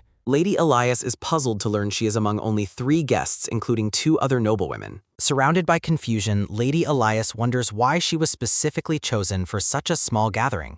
The maid agrees it is odd and asks her lady if anything comes to her mind. An intense and unsettling atmosphere surrounds Lady Elias as she struggles to process the strange news. Silence falls between the 2 women as they stand in the middle of the grand room. The maid shouts about a possible hidden reason while Lady Elias groans in visible distress. Lady Elias considers the maid to be an ally and decides she should share her secrets. The scene shifts to the Grand Palace exterior under a sky painted with sunset colors. The maid stands frozen in absolute shock after hearing Lady Eliza's secret about the stranger. Lady Elias tells her to close her mouth because it is open wide with disbelief. The maid is outraged that the imperial family would keep a secret about a hidden prince. Lady Elias admits she has no choice but to believe the man's royal bloodline claims. Recalling his armed entry into the palace garden, Lady Elias finds his story somewhat plausible. The maid asks about written approval, but Lady Elias remains skeptical of the stranger's complete honesty. Lady Elias wonders if becoming a concubine to this man would benefit her home country. They discuss identifying the man at the masquerade, but Lady Elias notes the difficulty of masks. The maid realizes the dress the man sent was a marker to help him identify her. Lady Elias ponders the man's calculated move to ensure he could easily find her among guests. Lady Elias rises in anger, refusing to be treated like an object that can be taken. The maid warns that royal approval would make it impossible for her to decline the invitation. Both women stand in silence, overwhelmed by the anxiety of their complex and dangerous situation. Lady Elias flops back onto the sofa and groans about the worsening state of affairs. Focusing her gaze, Lady Elias mutters that the name Bahamut is becoming incredibly annoying to her. The maid frantically hushes her lady, warning her that using the emperor's name is dangerous. The maid is horrified by the disrespect while Lady Elias laments her need for the masterpiece. Lady Elias wants a masterpiece to escape the emperor and the newbie who shares his name. Sitting alone with her thoughts, Lady Elias appears completely drained by the pressure of two worlds. The maid watches nervously as Lady Elias slumps over, clearly overwhelmed by her reality. To relieve her stress, the maid suggests Lady Elias return to the virtual world of Divine. The maid peeks up hopefully and asks if a little gaming will help her cheer up. Lady Elias maintains a grave and silent expression while considering if escaping to the game is the answer. The maid promises to remain quiet and serve snacks while Lady Elias plays through the night. Enthusiastically, the maid lists milk, fruit, and apple pie as potential late-night treats for her. Lady Elias cracks a smile when the maid offers her a choice including pecan pie. Lady Elias stands up, deciding to play since her maid is working so hard to cheer her up. Lady Elias smiles and accepts the plan, prompting the maid to joyfully promise her full support. Narration suggests that hunting in the virtual realm will help Lady Elias improve her mood. Lady Elias logs into the game, appearing in a snowy forest wearing her dark adventure gear. Glancing around the familiar snowy woods, Lady Elias returns to her previous location in the game. Bahamut beams with joy upon her return while holding a large bundle of harvested wheat.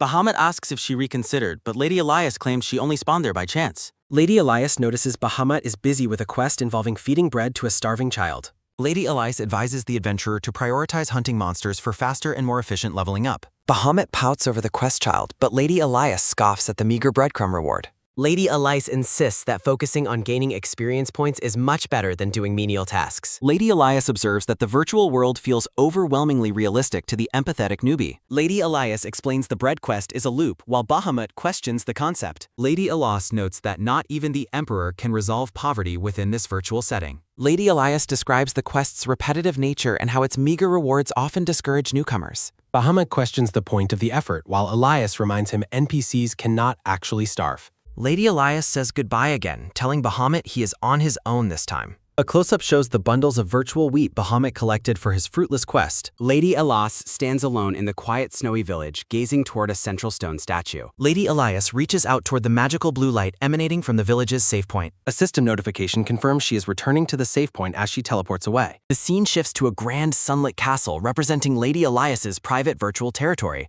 Lady Elias appears in her noble attire, looking over the balcony of her own castle. Narration reveals she recreated her childhood home as a luxurious virtual fief called Unraveling Kingdom. Lady Elias turns to greet a saluting soldier, asking for a report on her absence. The gray-haired soldier NPC salutes Lady Elias, maintaining order within her private virtual fief. Lady Elias asks about enemy intrusions while a combat quest notification appears for the outskirts. A quest window requests the Lord's power to aid knights against an escalating demon threat. Lady Elias tops the floating blue interface to accept the combat mission for her territory. A system notification from Bahamut asks where she went after her sudden and unexpected departure. Lady Elias scoffs at the message, clearly annoyed by the persistent and prying newbie. Bahamut's inquiry remains on the screen as Lady Elias chooses to ignore his unwelcome message. Lady Elias maintains her cold expression, refusing to respond to the man she just abandoned. Lady Elias reasons they won't meet again because Bahamut lacks the level for high-tier areas. Lady Elias blocks Bahamut through the friend menu, confirming her decision with a final press. Lady Elias walks alone through the snow toward her castle, putting the newbie out of mind. Lady Elias groans while recalling her past struggles as an adventurer before she became a traveler. Narration details the extreme difficulty and level penalties of the dangerous and lethal Dark Davis area. Lady Elias summons her mount, the Air Roadroader, to begin her exclusive Castle Lord event.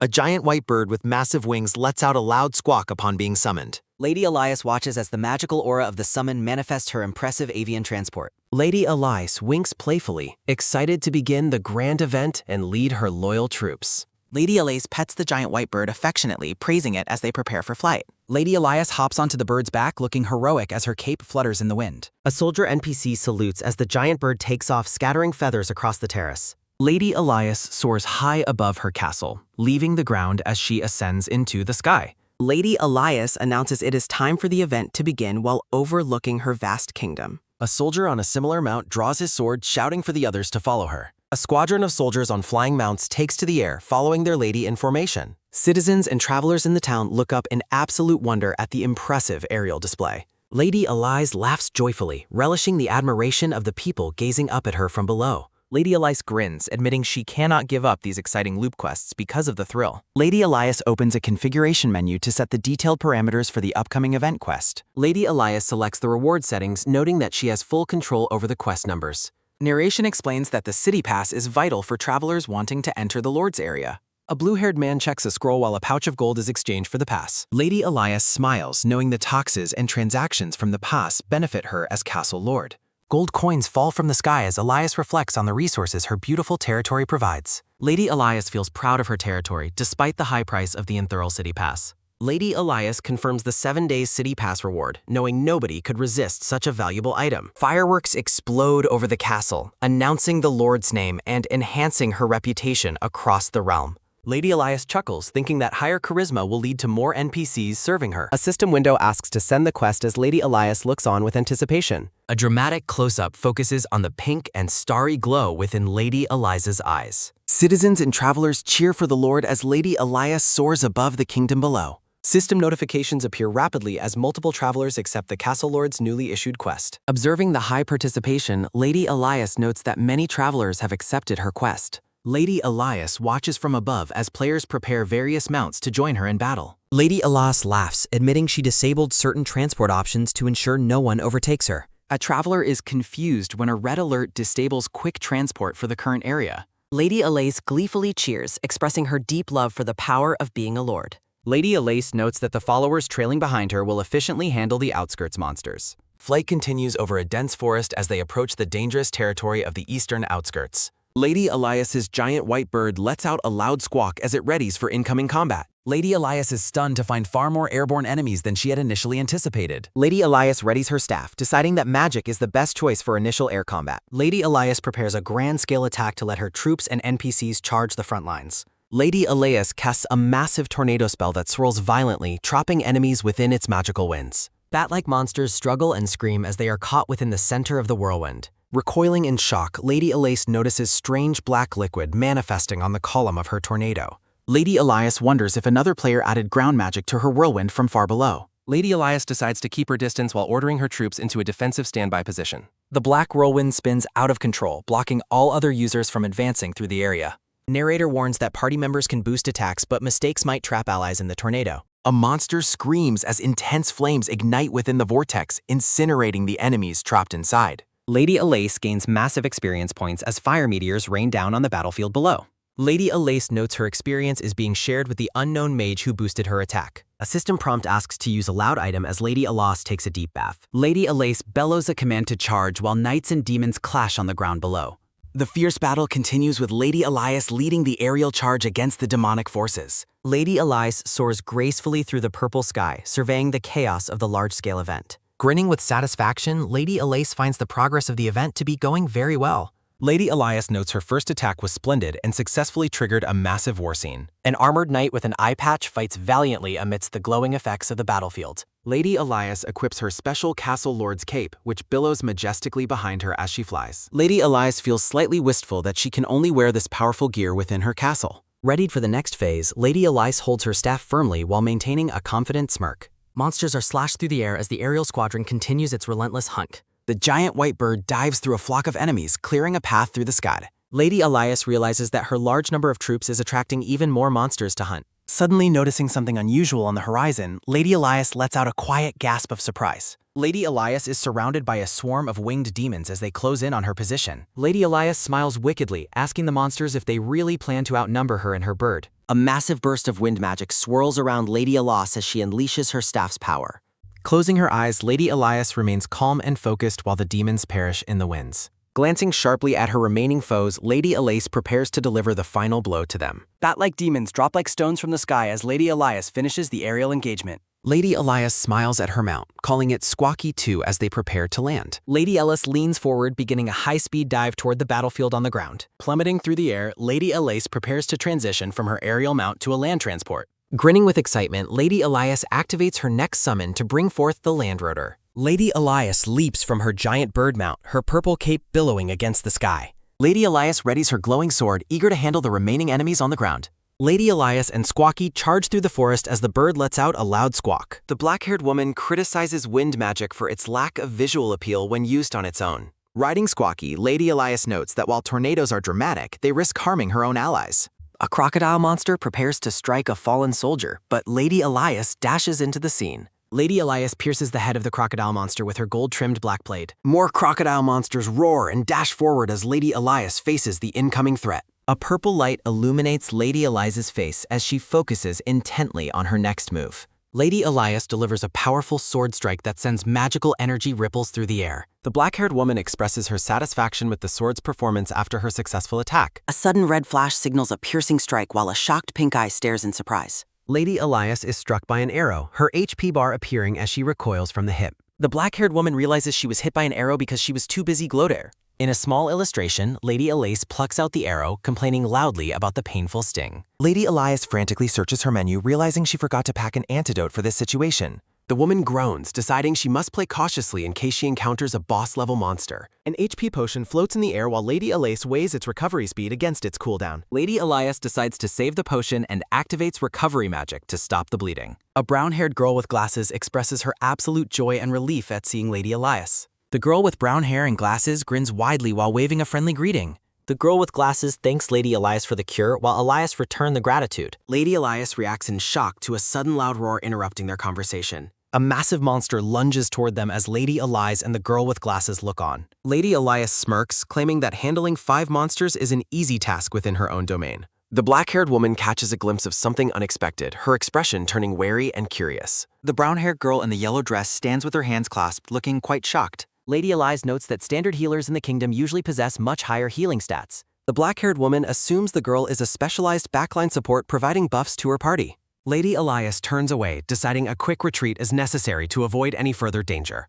A focused close-up reveals the intense pink glow within the black-haired woman's eye. The yellow dress of the girl with glasses flutters as she prepares to take action. The brown-haired girl swings a massive hammer with immense force right behind Lady Elias. The girl with glasses has a fierce, angry expression as she readies her heavy weapon. Lady Elias is caught off guard, yelling out in frustration as the situation suddenly changes. The brown-haired girl slams her hammer into the ground, creating a massive, destructive shockwave. The impact of the hammer creates large cracks in the earth as the debris settles.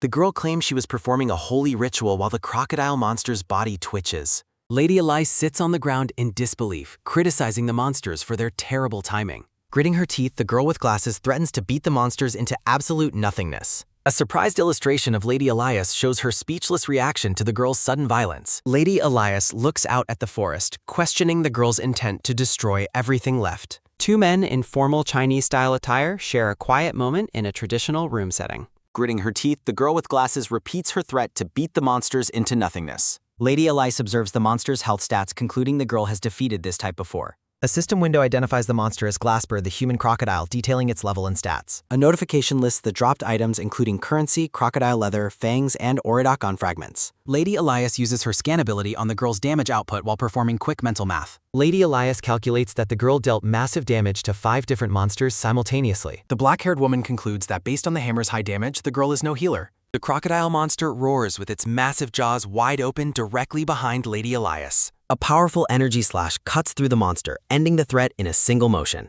A system notification confirms that Elias has obtained currency and a monster's fan. Elias observes that the currency dropped is quite a substantial amount of money. She decides that carrying money is pointless since there is nothing to buy here. Lady Elias turns her head in surprise as a loud shout echoes through the woods. Emma swings her massive hammer, threatening to turn the monster's skin into a pair of shoes. Watching the hammer's impact, Elias realizes she was wrong to assume Emma was a healer. Elias notes that Emma's elaborate dress seems impractical for such a violent hunt. The massive stone hammer glows with a brilliant blue light after its destructive use. Emma turns toward the Lord with a radiant smile, seemingly delighted by her own performance. Emma asks if Elias is healed while Elias offers her thanks for the timely intervention. The girl with glasses introduces herself as Emma while maintaining a very cheerful expression. Elias returns the greeting, formally introducing herself to the energetic girl in the yellow dress. Emma realizes Elias's status and asks if she is currently part of an active party. Emma excitedly grabs Elias's hands and asks her to join their current party group. Elias finds the situation awkward but accepts the invitation to see Emma's actual character level. A party chat appears where Nayu welcomes the Lord while Elias sends a polite greeting.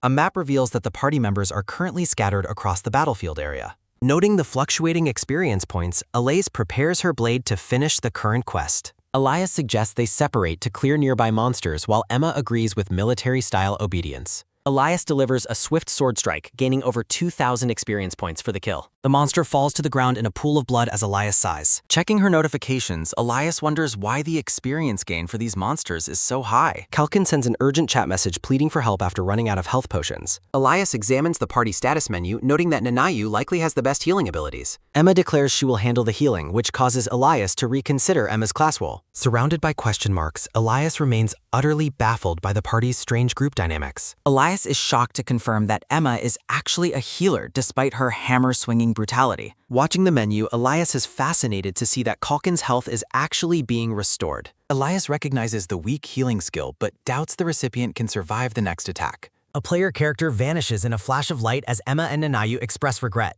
Nanayu jokingly suggests making the failed member weed the garden while Emma laughs at him. Emma realizes this explains why the local gardens are so tidy as Elias senses something coming. Elias accesses her inventory, stating that it is finally time for the boss to appear. A massive golden spearhead thumps the ground while a notification warns of the Lord's arrival. Holding a massive black shield, Elias orders everyone to prepare for the boss's imminent shockwave. Elias glances back, hoping everyone heard her warning as the air begins to vibrate. Narration explains that residents know to use shields or dig trenches to survive major attacks. Uninformed players scramble in confusion, holding their shields in ineffective positions against the coming blast. Elias crouches behind her divine shield, finding satisfaction in her well-prepared defensive posture. A massive red pillar of light erupts as Elias peeks to see the boss, Ludwig Orto. Ludwig Orto, the head of night hags, emerges with massive wings and a wicked red smile. A man expresses his deep disappointment that the boss is not the king of night hags. Elias clutches her shield tightly as she realizes the main event has finally begun.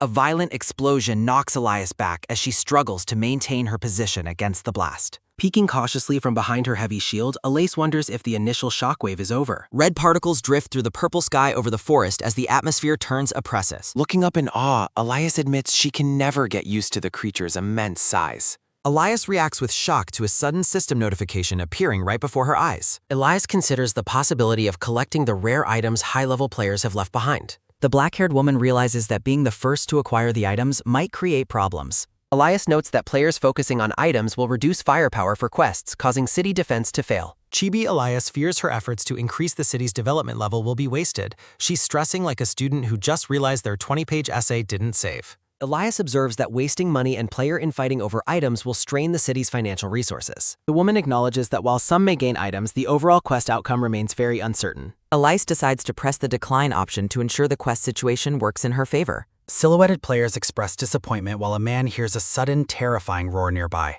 A massive tail swishes as a crocodile monster roars while Elias dodges a powerful strike. The lead crocodile monster growls as two winged night hags descend from the purple sky. Elias drinks holy water while advising Jagna via chat to focus firepower on defeating the boss. As her sword begins to glow green, Nanayu clarifies if the night hags are indeed their first priority. Elias explains the night hag's mind control ability while Jagna asks about the enemy's current character levels. Elias provides the levels for the night hags, their slaves, and the powerful dark elemental boss. Elias instructs Emma to use holy magic while the hammer wielder cheers about her advantage as a healer. Emma tells the party members to gather beside the Lord to receive a helpful combat buff.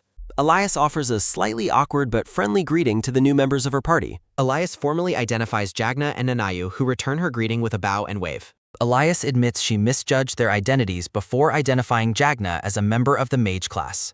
Jagna smiles as she confirms her fire magic role and her contribution to the previous tornadoes. Jagna explains that Nanayu mixed oil into the magic tornadoes, leading to Elias's sudden realization. Elias looks at Nanayu with intense curiosity and a hint of uncertainty in her pink eyes. Nanayu clarifies that he is actually an alchemist specialized in healing despite his combat-ready appearance. Nanayu explains his career change to alchemy and how the princess took over the buffing role. Emma grins mischievously while preparing a glowing blue potion, her glasses reflecting a bright white light. Elias observes Emma's buffing magic, noting that her healing abilities are similar to her own stats. The party members stand together in a heroic pose, ready to head into the coming battle. Jagna reacts with concern as several nearby players begin groaning under a powerful mental influence. Jagna blocks a mind-controlled ally's attack while Elias clarifies the nature of the night hack status effect. Jagna explains that players are protected from mind control if any of their levels are sufficiently high. Emma expresses her immense relief, concluding that the entire party is safe from the night hag's control. Elias watches in horror as many players succumb to the night hag spell and attack one another.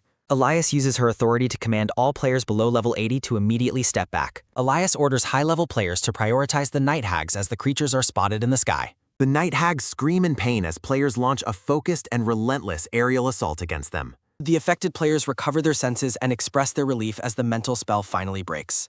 Elias and Emma celebrate the strategy's success, crediting Elias's authority for breaking the night hag's spell. A massive crocodile monster lets out a thunderous growl, its glowing red eye fixed on its target. The lead crocodile monster roars as red energy swirls around it, signaling a powerful boss attack. Emma swings her hammer in frustration as she realizes the monster has been summoned once again. Emma notes with concern that the monsters have become much tougher and more resilient than before.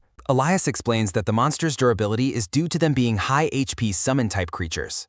Elias activates her scan ability, her pink eyes glowing intensely as she detects a new threat. A system notification identifies the boss as Glasper, the human crocodile summoner, against a dark background. Glasper stands tall in heavy armor, radiating a menacing red aura from the ground beneath him. System windows display Glasper's impressive stats and the rare items he drops upon his defeat. Elias observes that this version of Glasper has drastically higher health and experience than standard versions. Jagna celebrates their progress, confidently claiming that defeating the monsters is much easier than expected. Elias's plan to increase the monster spawn rate shocks Jagna while Nanayu considers the experience gain. Elias warns that they must defeat the boss quickly before being overwhelmed by too many summoned slaves. Nanayu suggests that the party utilize his specialized alchemist's arithmetic skill for the battle. Holding a calculator, Nanayu explains how his arithmetic skill will optimize their combat strategy. Elias is utterly stunned, admitting she has never even heard of such a strange skill. Nanayu mumbles complex monster summoning calculations while Elias realizes he is just doing basic math. Performing a battlefield scan, Nanayu notes that the number of active quest participants has dropped. Elias sets a strict 30-minute time limit for the party to defeat the powerful boss. Elias insists they prioritize the boss to maximize experience gains rather than wasting time on slaves. Jagna and Emma agree with the plan as Jagna asks Elias to recreate the powerful tornadoes. Elias mounts Squawky, declaring she will be the first to engage the lead crocodile, Glasper. Elias orders Squawky to fly between the giant monster's legs as the bird mount lets out a squawk. Elias sprints forward on her mount as the surrounding crocodile monsters let out terrifying roars. A group of crocodile minions raise their massive axes and let out a collective high-pitched screech. Charging ahead with a glowing weapon, Elias promises to handle the enemies while the party advances. Elias exhales with intense focus, her pink eyes narrowed as she prepares for a decisive strike. Elias's hand glows with bright green magical energy as she activates a powerful combat skill. A system notification confirms the activation of a vacuum skill against the surprised crocodile monster. The crocodile monster reacts with shock as a sudden explosion erupts right before its eyes. A massive explosion clears the path while Elias continues her high-speed charge on her bird mount. Elias reacts with visible disgust after being splattered with dark fluid during the chaotic aerial charge. Jagna praises her lord's impressive skills while Elias playfully giggles and dismisses the high compliment. Emma suggests they continue toward the bridge as Nanayu looks on with a beat snap. Emma suddenly flinches in terror as she realizes a massive threat is looming directly over them. A gargantuan set of jaws gapes open wide, casting a massive shadow over Elias's position. Trapped beneath the monster's teeth, Elias realizes she has made a potentially fatal tactical error. Looking up at the beast, Elias concludes that the party's current situation is incredibly dire. A top-down view reveals the massive boss and its minions surrounding the party's bird mounts. Emma cries out for her lord, but Jagna quickly blocks her, advising her to wait. A close-up of a glowing red eye shows the reflection of the birds being targeted. The crocodile monster growls as white feathers fly, signaling a sudden and violent aerial struggle. Elias appears on Squawky 2, relieved that a second's delay would have meant being eaten. Elias realizes that her previous strategy of flying between the legs is useless against this boss. A flash of inspiration strikes Elias as she wonders if there is another way to win.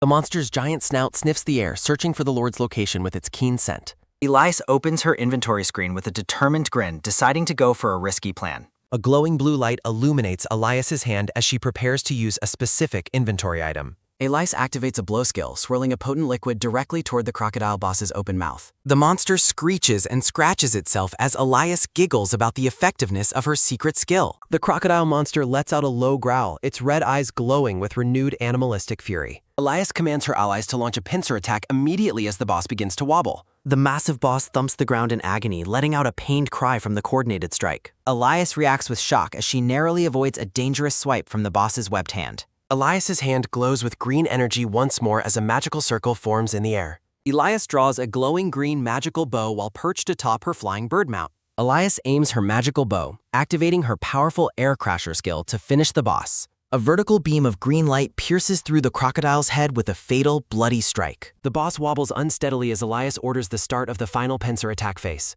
Elias commands her mount Squawky 2 to soar high above the lead crocodile's massive head. The bird mount flaps its wings as it circles over the beast's head in the purple sky. A critical piercing notification appears as a massive blade strikes the boss, drawing dark blood. Elias grins with triumph, clutching her weapon as she celebrates the successful execution of her plan. Elias coordinates her landing with Jagna via chat after casting a massive magic tornado. A giant crocodile monster roars while a small figure falls through the purple evening sky. Elias clings nervously to a rough surface, admitting that rock climbing is not her specialty. She calculates the risk, fearing massive damage and a stun effect if she falls from here. Elias checks her inventory, noting 10 seconds remain before she can summon her land vehicle. The colossal crocodile monster leans forward with a growl, startling Elias as she balances atop it. Elias prepares to slide down the beast's neck while its head is bowed, requiring perfect timing. A close-up shows Elias's white boot as she begins a rapid sprint across the monster. Elias leaps from the roaring boss's back just as it lets out a startled, pained cry. Falling gracefully through a white void, Elias keeps her focus amidst her billowing purple cape. Landing with a heavy huff, Elias catches her breath while feathers from her mount float near Matt. Reunited with Squawky, Elias breathes a sigh of relief after a heart-pounding narrow escape. The armored crocodile boss roars defiantly in the forest, still ready for more combat.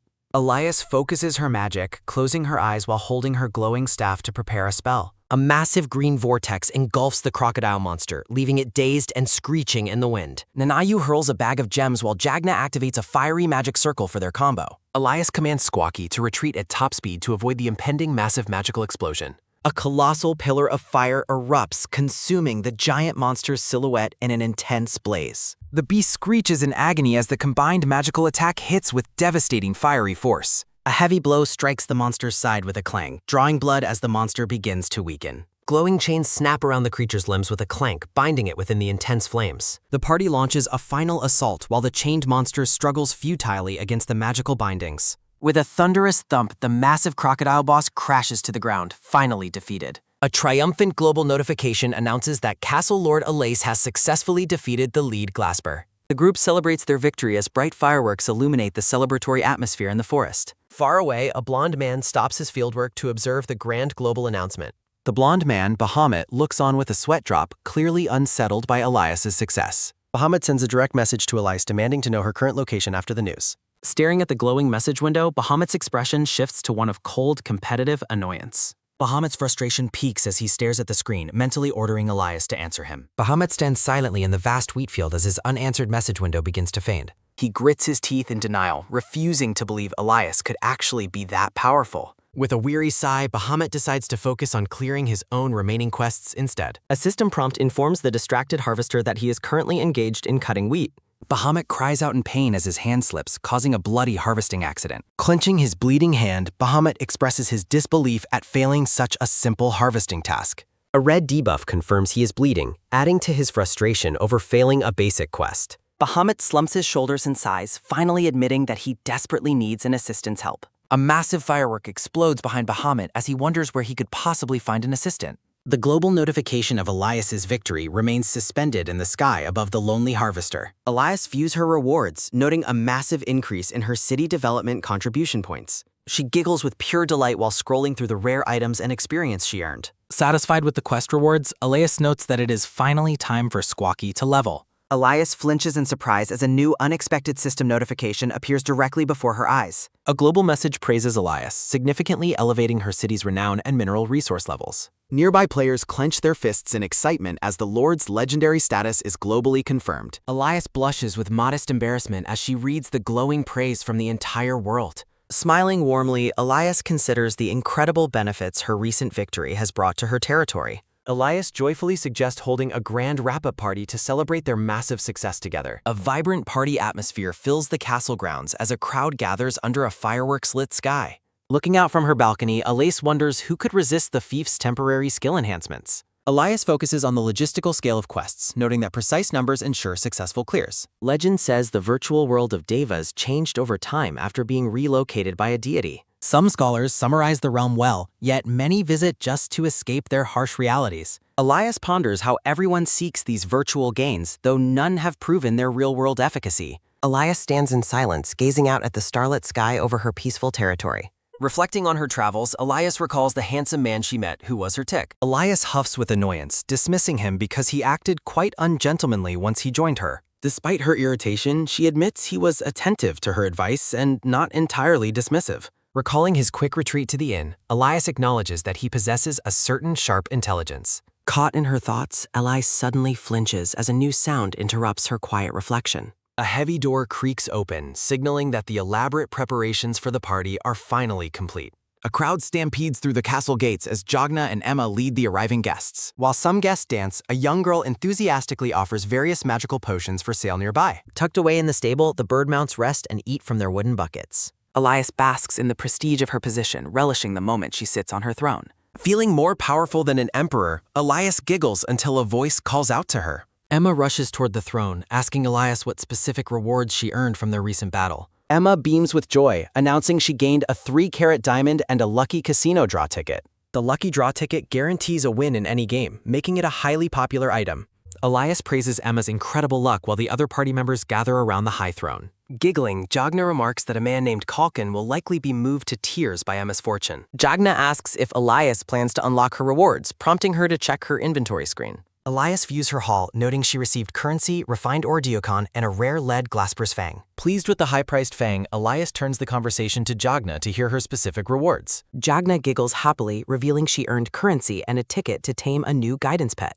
Nanayu smiles warmly, listing her own gains of a scale fragment and 2 refined Oradiacon stones. Elias considers staying to level up, but feels flustered when Nanayu addresses her with royal honorifics. While the others celebrate the rewards, Elias admits she has felt uncomfortable with her title lately. Emma shocks the group by casually revealing she is the 3rd princess of the Kalberg Kingdom. Elias reacts with total disbelief to the revelation, while Emma wonders if there is a problem. Knowing Kalberg is a powerful land, Elias wonders if everyone there is as honest as Emma. Jagna and Nanayu gasp in total shock that their princess would reveal her identity so casually. Emma hugs Elias, insisting she liked her from the start and ignoring her knight's panicked cries. Emma praises Elias's noble aura and unignorable elegance while grabbing her hands in an excited gesture. Wanting to meet in reality, Emma asks if Elias lives near Kalborg or the Alfrey Empire.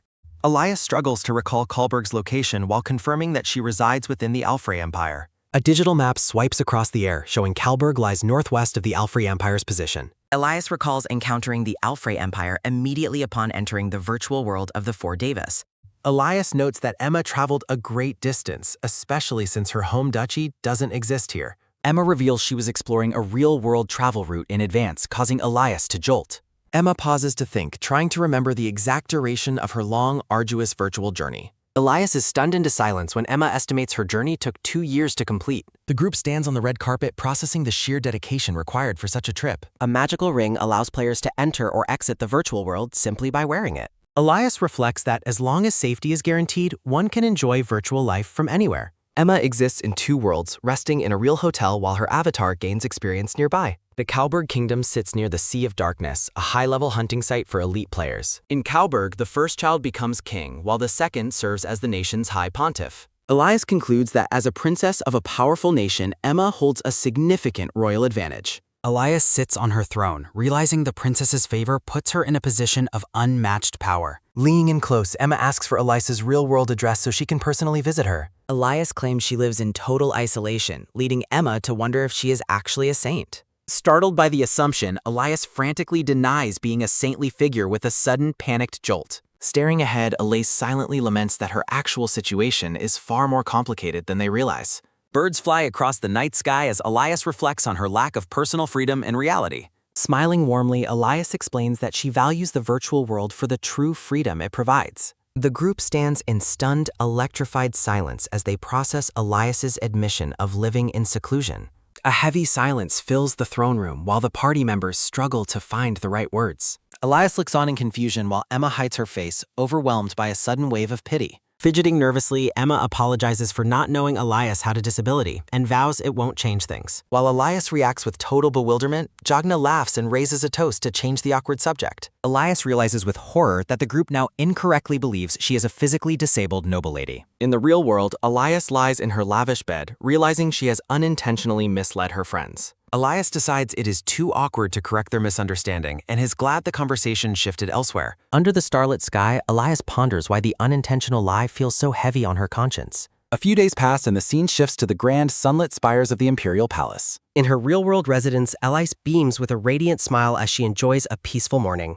Relaxing on a picnic blanket, Elias's maid, Aneth, comments on her mistress's unusually high spirits today. Sipping her tea, Elise silently admits that her time in the virtual world has been incredibly joyful. Elise spits out her tea in total shock when Aneth mentions her excitement for the upcoming party. Wiping her mouth, Elias is told by Aneth that she will surely encounter him during the festivities. Elias sets her cup down with a clink, wondering exactly who Aneth is referring to so cryptically. A portrait of a smirking red-haired man identifies him as the noble Winter Cruella Bahamut. Hearing the name, Elias is immediately reminded of the blonde man she met in the virtual realm. Recalling the harvester cutting wheat, Elias assumes he has long since moved on to another quest. Elias asks for clarification on the man's name, while Aneth expresses her own excitement for the party. Elias asks what she means by being excited, prompting a more detailed explanation from her maid. Aneth explains that the invitation is a chance to escape her status as a concubine and gain favor. Serving cupcakes, Aneth suggests that a successful union would end Elias's long days of lonely solitude. Elias looks on with a sweat drop, surprised to learn how depressing her life looks to others. Suddenly standing, Elias declares she will skip the party to avoid any potential forced marriage proposals. Aneth is devastated, arguing that Elise is throwing away a rare chance to finally leave the palace. Elise explains she is content with her virtual social life, but Aneth desperately grabs her hands. Aneth insists that if the man is a Grand Duke, this is the opportunity of a lifetime. Elias laughs it off, noting the official approval hasn't arrived, just as a visitor is announced outside. Elias watches as Aneth rushes toward the visitor, promising to return with news in just a moment. Aneth stands frozen in the hallway, her mouth agape in total shock at what she has received.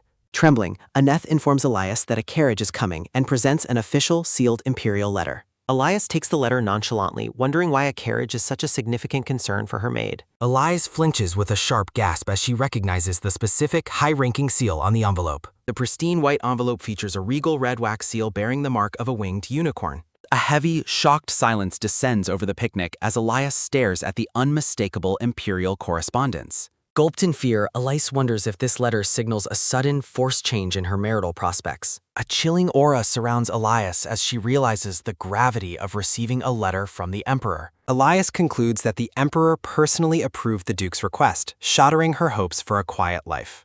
Elias tells the worried Aneth that the Emperor has explicitly ordered her to attend today's grand party. Gritting her teeth, Elise considers reporting the situation to Her Majesty Shunarel to find a way out. Elias is horrified by the thought of being traded like luggage to become a secret duke's concubine. Elias predicts that Shunarel's massive ego will never allow this union to proceed under the Emperor's decree. Aneth warns Elias about the Empress discovering the truth and mentions her required reports.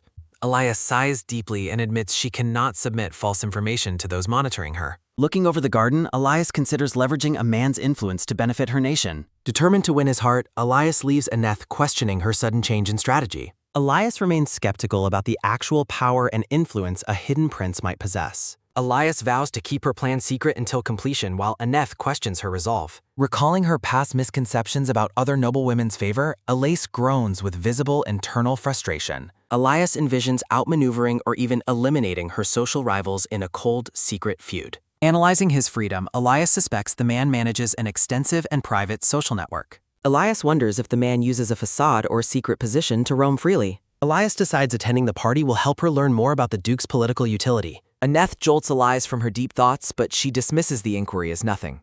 Facing a reality she once ignored causes Elias to sigh with intense, bitter internal conflict. Elias orders a return home to prepare for the party while Aneth frantically accepts. Twirling her hair, Elais prepares her charm to ensure the Grand Duke falls her. Standing in her corset, Elais prepares for the final stage of her elaborate beauty transformation.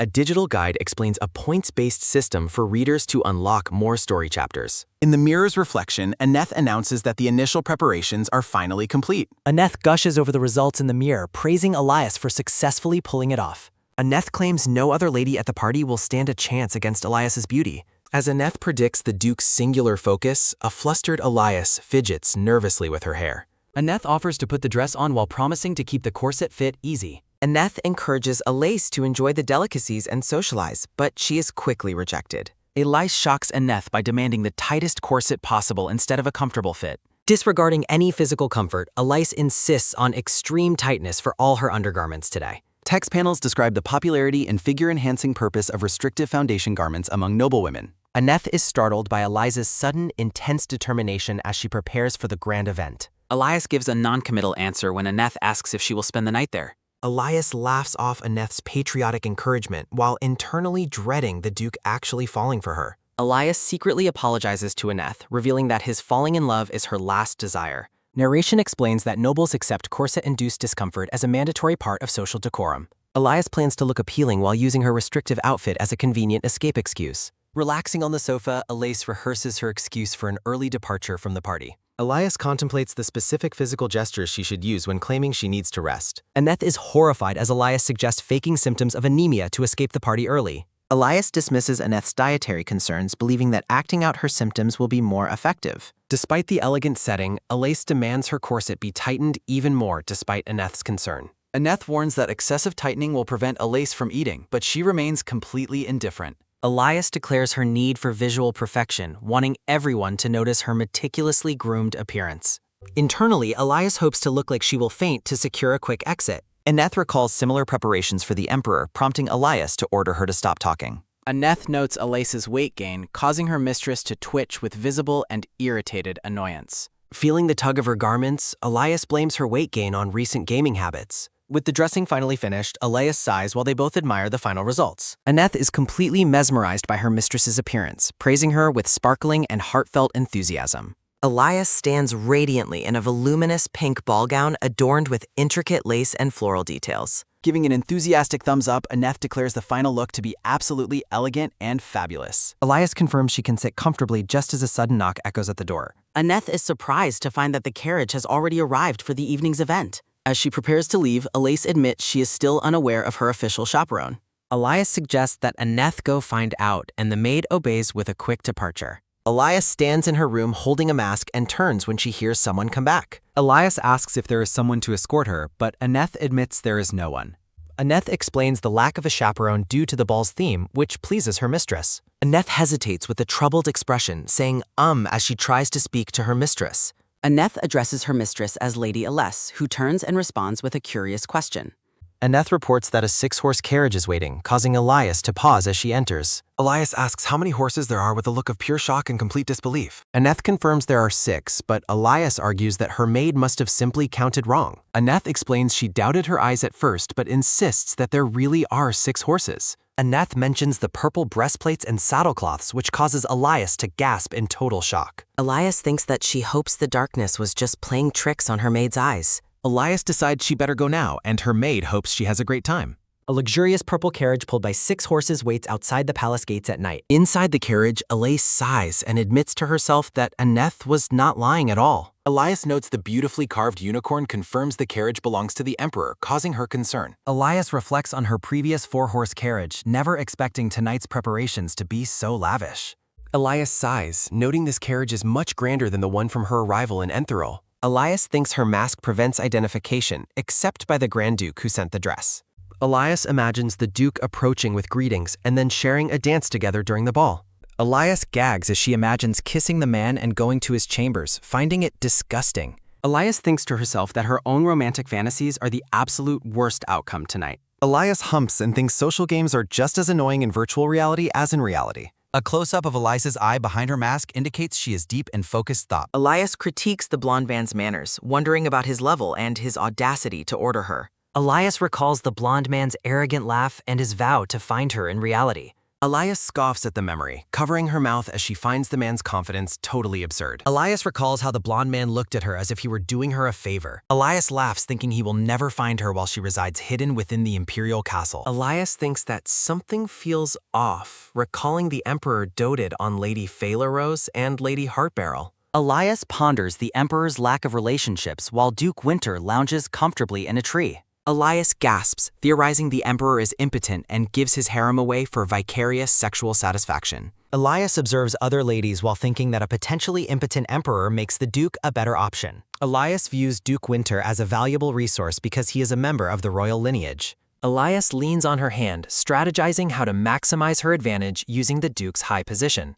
Elias sighs deeply, admitting to herself that her cold-blooded plan just doesn't seem quite right. Staring out the window, Elias admits that she feels herself faltering whenever she is alone. The carriage approaches the grand estate while Elias wonders if she will be wavering forever. A close-up of Eliza's eyes reflects her internal struggle and focus before arriving. Elias reflects on Entherol's small territory and wonders if she would choose as her sister did. A view of the virtual city illustrates how castle building and economy mirror reality's development. Elias notes that Shunarel never discussed politics, leaving her with no choice but to follow along. Gripping her purple dress, Elise wonders what life she would choose for herself if she could. Emma, Princess of Kalberg, stands confidently with her hammer, appearing as a royal who makes choices. Elias sighs, wishing she could be as helpful to Shunarel as Shunarel is to her brother. A glowing ring symbolizes the truth that the virtual realm mirrors reality in many complex aspects. Elias imagines helping the administration, noting it's only possible if she could return to Entherol. Elias thinks about helping Shunarel with her work, which makes her feel a bit excited. The carriage reaches the opulent estate, and Elias notes their arrival as she looks out. Guests enter the brilliantly lit palace for the ball as a busy bustle fills the air. Elias instructs her butler to summon Hans for her return home before she departs. Elias feels an unexpected wave of anxiety as she approaches the grand ballroom entrance. Guests at the ball bow deeply as Elias passes by the large outdoor fountain. Elias is baffled by the universal bowing, noting that this is not her home. She realizes the crowd is paying respects because she arrived in the Emperor's carriage. Elias decides being respected is pleasant and notes the Emperor's mastery of social protocol.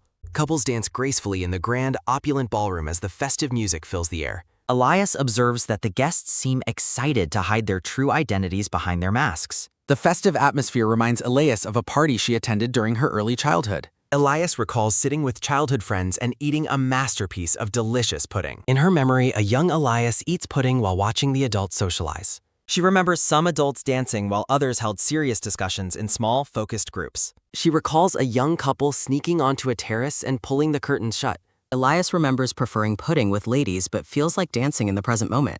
Elias pouts and wishes an attractive man would ask her for a waltz. A large man with a mustache and a red mask approaches Elias with a grin. Elias politely declines the man's offer to dance, secretly judging his appearance behind her fan. The man bows and accepts her rejection, leaving Elias noting his surprisingly good manners. Elias reflects on how her social behavior has changed since she was in Entherol. She cringes at embarrassing memories of being too desperate to attract men in the past. Elias blames the Emperor for her lost social skills as a man's boot appears. A close-up of Elias's eyes shows her surprise as someone notes she was waiting. The red-haired Grand Duke, wearing a red mask, stands confidently and greets her. Elias greets him formally, but the man asks her to call him Count Winter instead. Elias stares in confusion as she processes the name Count Winter and his request. Count Winter reaches out and grins, inviting Elias to join him for a dance. Elias looks startled as she gazes at the man's outstretched hand and his invitation. The two begin to dance together across the brightly lit and grand ballroom floor. Count Winter compliments Elias, telling her that she looks absolutely fabulous in her pink dress. Winter reveals he chose the dress himself and asks Elias if she likes the selection.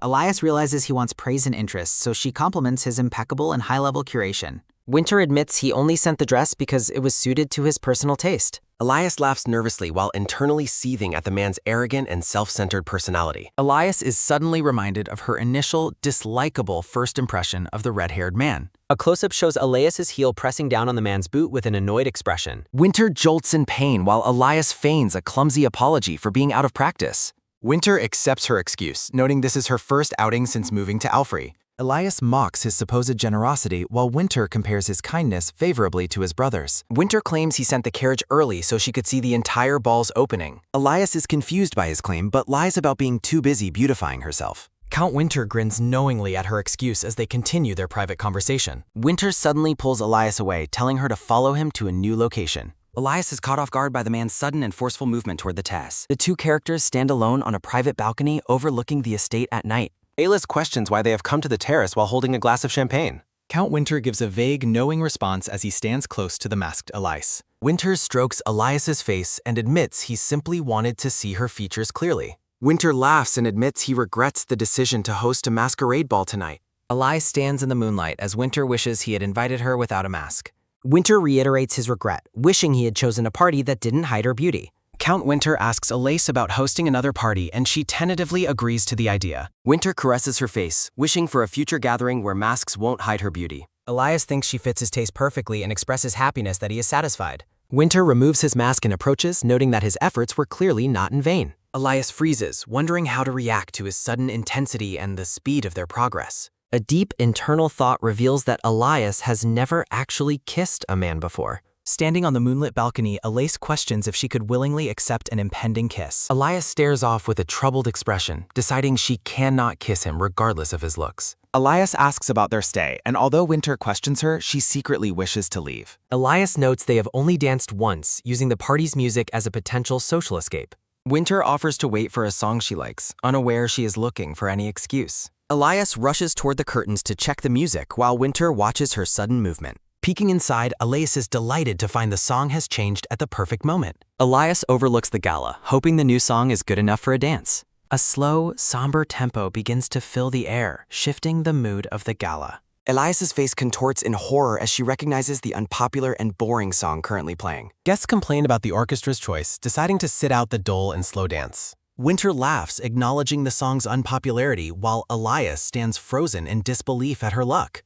Desperate to leave, Elias grips the curtain and pretends the song choice is a wonderful surprise. Elias stands in thought, realizing she must commit to her lie to maintain social standing. Elias performs a dramatic display, claiming she loves the melody and must dance to it immediately. Winter looks baffled by her enthusiasm, asking what could possibly be wrong with her. Winter notes the song's rarity and looks at Elias as they prepare to dance. Close-up of Winter's eyes, Elias addresses him as Your Excellency in a soft tone. Surrounded by a floral aura, Elias puts on her most dazzling and persuasive expression. Elias secretly mocks his previous rudeness while thinking this is his chance to act gentlemanly. Elias continues her internal monologue about him winning her heart while Winter ponders her request. Reaching for a drink, Winter finally agrees to her proposal for one more dance. Winter smiles, promising to dance after a quick drink despite his dislike for the song. Elias thinks a single drink is a fair trade for her eventual escape from the terrace. The two characters clink their champagne glasses together, sealing their agreement under the night sky. Elias begins to drink, focused on the task of finishing so they can move on. Elias flushes and gasps, realizing far too late that the wine is exceptionally strong. Winter asks what's wrong as Elias admits she underestimated the potency of the alcoholic drink. Winter mentions other ladies who can't handle a single glass, finding Elias's tolerance a relief. Elias asks if the others get drunk easily, while Winter gives her a knowing, ambiguous look. Winter claims they are the only ones with the secret, offering his hand for the dance. Elias notes his distinct aura, realizing his presence matches his high status as a Grand Duke. Elias resolves to act with dignity as a princess, accepting his hand for their next dance. A messenger interrupts, informing Winter that Duke Janir is urgently looking for him. Winter questions the urgency while the messenger insists the matter is of great importance. Winter stares at the messenger, processing the interruption to his private time with Elias. Elias pouts, wondering if they are sharing secrets while pretending she doesn't care to listen. Winter wonders about the sudden appearance, his focus shifting away from the ballroom festivities. Hearing it's a golden opportunity for discussion, Winter decides he must attend the meeting. Winter sighs in frustration, questioning if the interruption is truly the opportunity he expected. Winter apologizes to Elias, explaining that an important matter prevents him from dancing with her. Winter expresses regret over their lost time, noting he may be gone for the evening. Elias watches him go, stunned by the sudden and convenient turn of events for her. Left alone, Elias stands in the quiet, processing her sudden freedom from the awkward situation. Count Winter notes Elias's upset state, mentioning he will officially confirm something later today. Elias questions the confirmation while Winter instructs her to wait in a specific room later. A grand canopy bed stands ready for the private discussion Winter mentioned moments ago. Elias asks about the carriage, but Winter informs her it will not be waiting today. Winter reveals he arranged an overnight room, noting no one told her whom to summon. Winter waves goodbye, promising to meet in her room later as Elias watches in confusion. A close-up shows Eliza's stunned expression as she processes the man's vague and suggestive plans. Elias recalls the coachman specifically told her to summon Hans, contradicting the Count's previous claim. Elias turns away, assuming the Grand Duke is busy and his instructions were simply mixed up. Elias sits on a blue sofa, concluding she can now spend her evening with absolute freedom. Elias resolves to enjoy the party independently, choosing to ignore the Grand Duke's strange demands. Elias plans to use intoxication or a guest room as an excuse to avoid meeting him. Elias laughs triumphantly, feeling free to converse with other guests now that she is alone. A masked lady approaches, noting they haven't met while mentioning Elias's connection to Count Winter. Two ladies, one in blue and one in yellow, appear and observe Elias with interest. The silver-haired lady in the blue mask grins subtly behind her ornate purple lace fan. A quiet moment of reflection passes as the moonlight shines through the large ballroom windows. Elias is suspicious, wondering how the woman could know they have never met before tonight. Elias stands up suddenly, asking the two ladies if they also know Count Winter well. The ladies nod and smile, claiming they accompany the Count wherever he goes in society. Elias notes their supposed closeness while the ladies giggle and confirm their intimate social connection. The silver-haired lady's gaze sharpens as she prepares to ask Elias a very direct question. The lady asks Elias about her relationship with the Count, causing Elias to flinch nervously. Elias senses the lady is wary of her, heightening the tension between the three women. Elias grips her pink dress, wondering why only these two specific women would be suspicious. Elias realizes they are Lady Phalerose and Lady Heartbarrel, imagining them as cruel and threatening figures. The silver-haired lady repeats her question, demanding to know how Ellis is connected to him. Elias nervously hides her face, hoping the masks will successfully hide her true social identity. A moment of doubt strikes Elias as she wonders if they might actually recognize her. Elias decides to feign ignorance about Duke Winter for now to avoid any further scrutiny. Elias grins behind her fan, claiming she only waltzed with him once and knows nothing.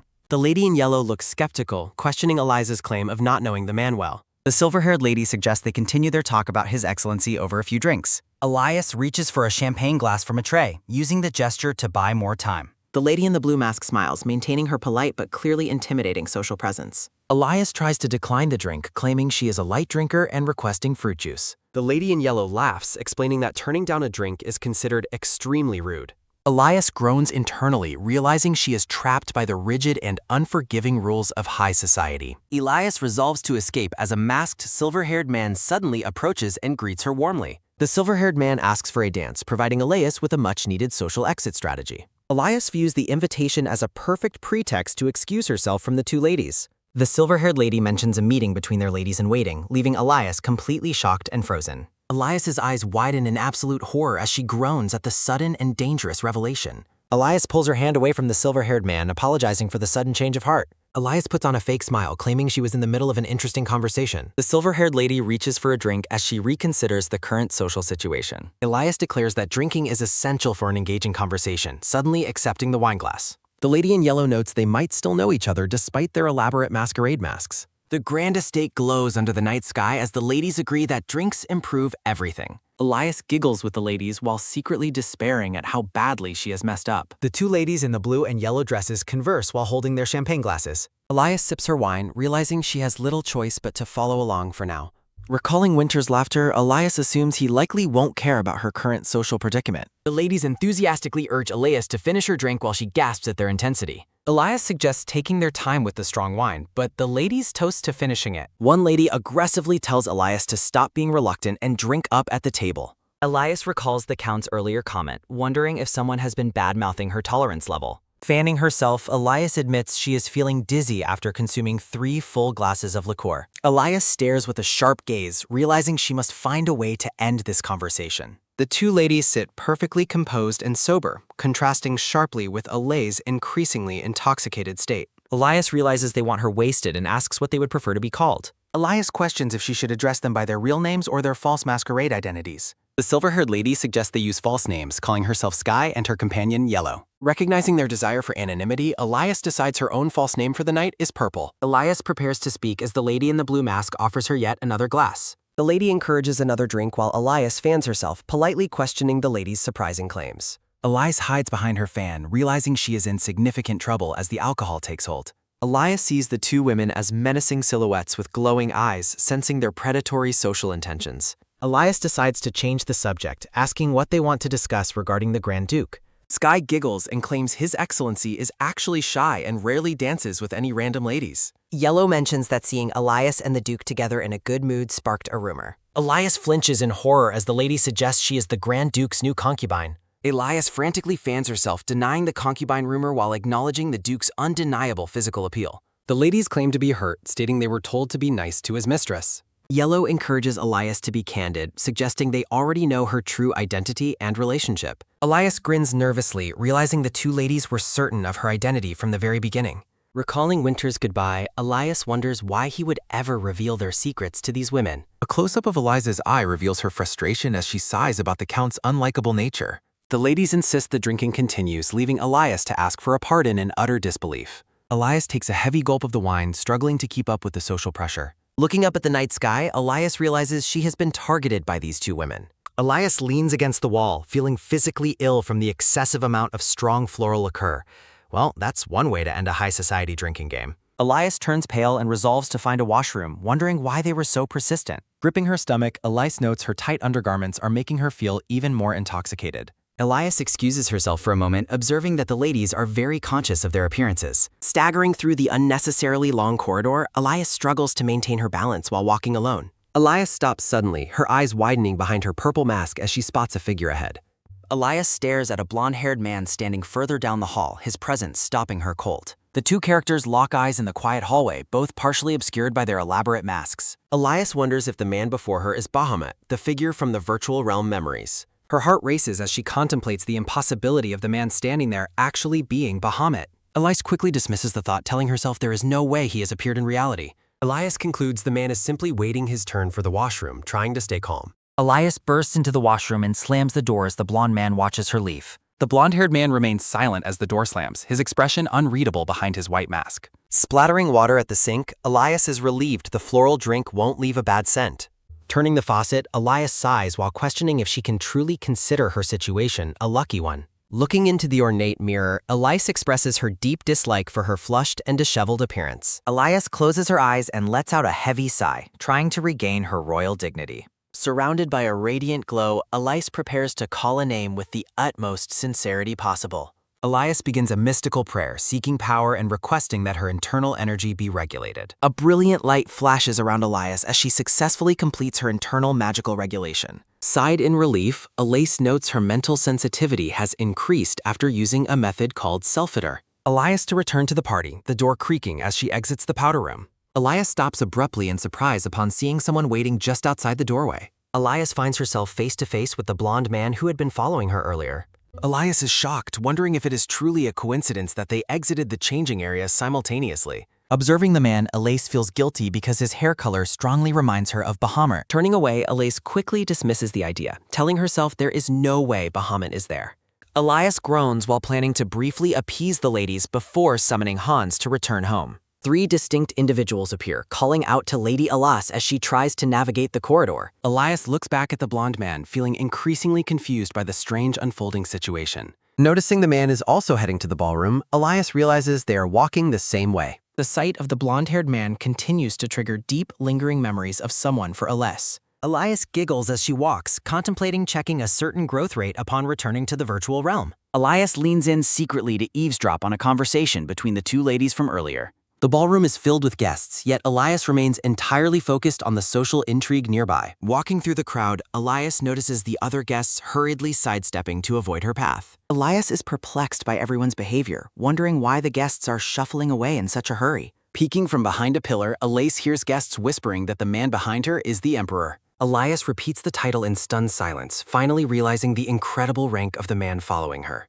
Elias finds the situation amusing, assuming rumors about her riding in the Emperor's carriage have spread. Misinterpreting the guests' fear, Elias assumes they look grateful and notes she never tires of the attention. While fanning herself, Elias hears the ladies insulting her status and claiming she doesn't know her place. The two ladies plot to give Ellis a lashing, claiming she was rude for excusing herself earlier.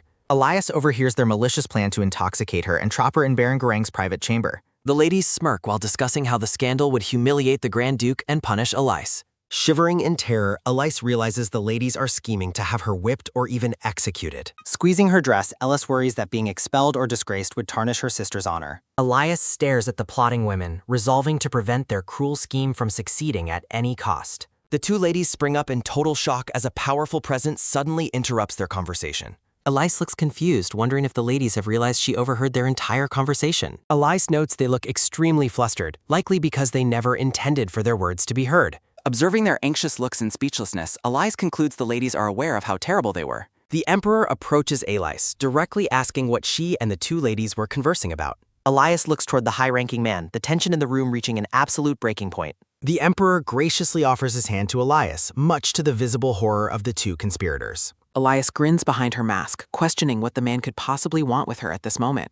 Elias wonders if he followed her all this way just for a dance or through sudden infatuation. Elias fidgets silently while processing the overwhelming amount of attention she is receiving from the Emperor. Playfully, Elias blames her own beauty for acting like a magical magnet that no man can resist. Elias notices the two ladies shivering in absolute dread as the Emperor stands protectively by her side. Striding forward, Elias decides to use the Emperor's presence to excuse herself from the ladies. Elias laughs, feeling triumphant that she isn't an easy target and knows how to fight back. Elias accepts the invitation, claiming she's honored while the two ladies gape in frozen shock. The Emperor smiles charmingly as Elias agrees to join him for a dance in the ballroom. Elias is again reminded of someone by his smile as the Emperor leads her onto the floor. Blushing deeply, Elias feels her heart flutter as she prepares to dance with the mysterious Emperor. Elias allows herself to feel a little excitement, considering it has been a long time since she felt this way. The two characters begin their dance, instantly becoming the center of attention for the entire ballroom. Elias notes the crowd's envy due to the Emperor's protocol and admires his attractive appearance. Elias notes his elegant leading makes her forget winter, resolving to live in the moment. The blonde-haired man observes that her mood has improved since leaving the two scheming ladies.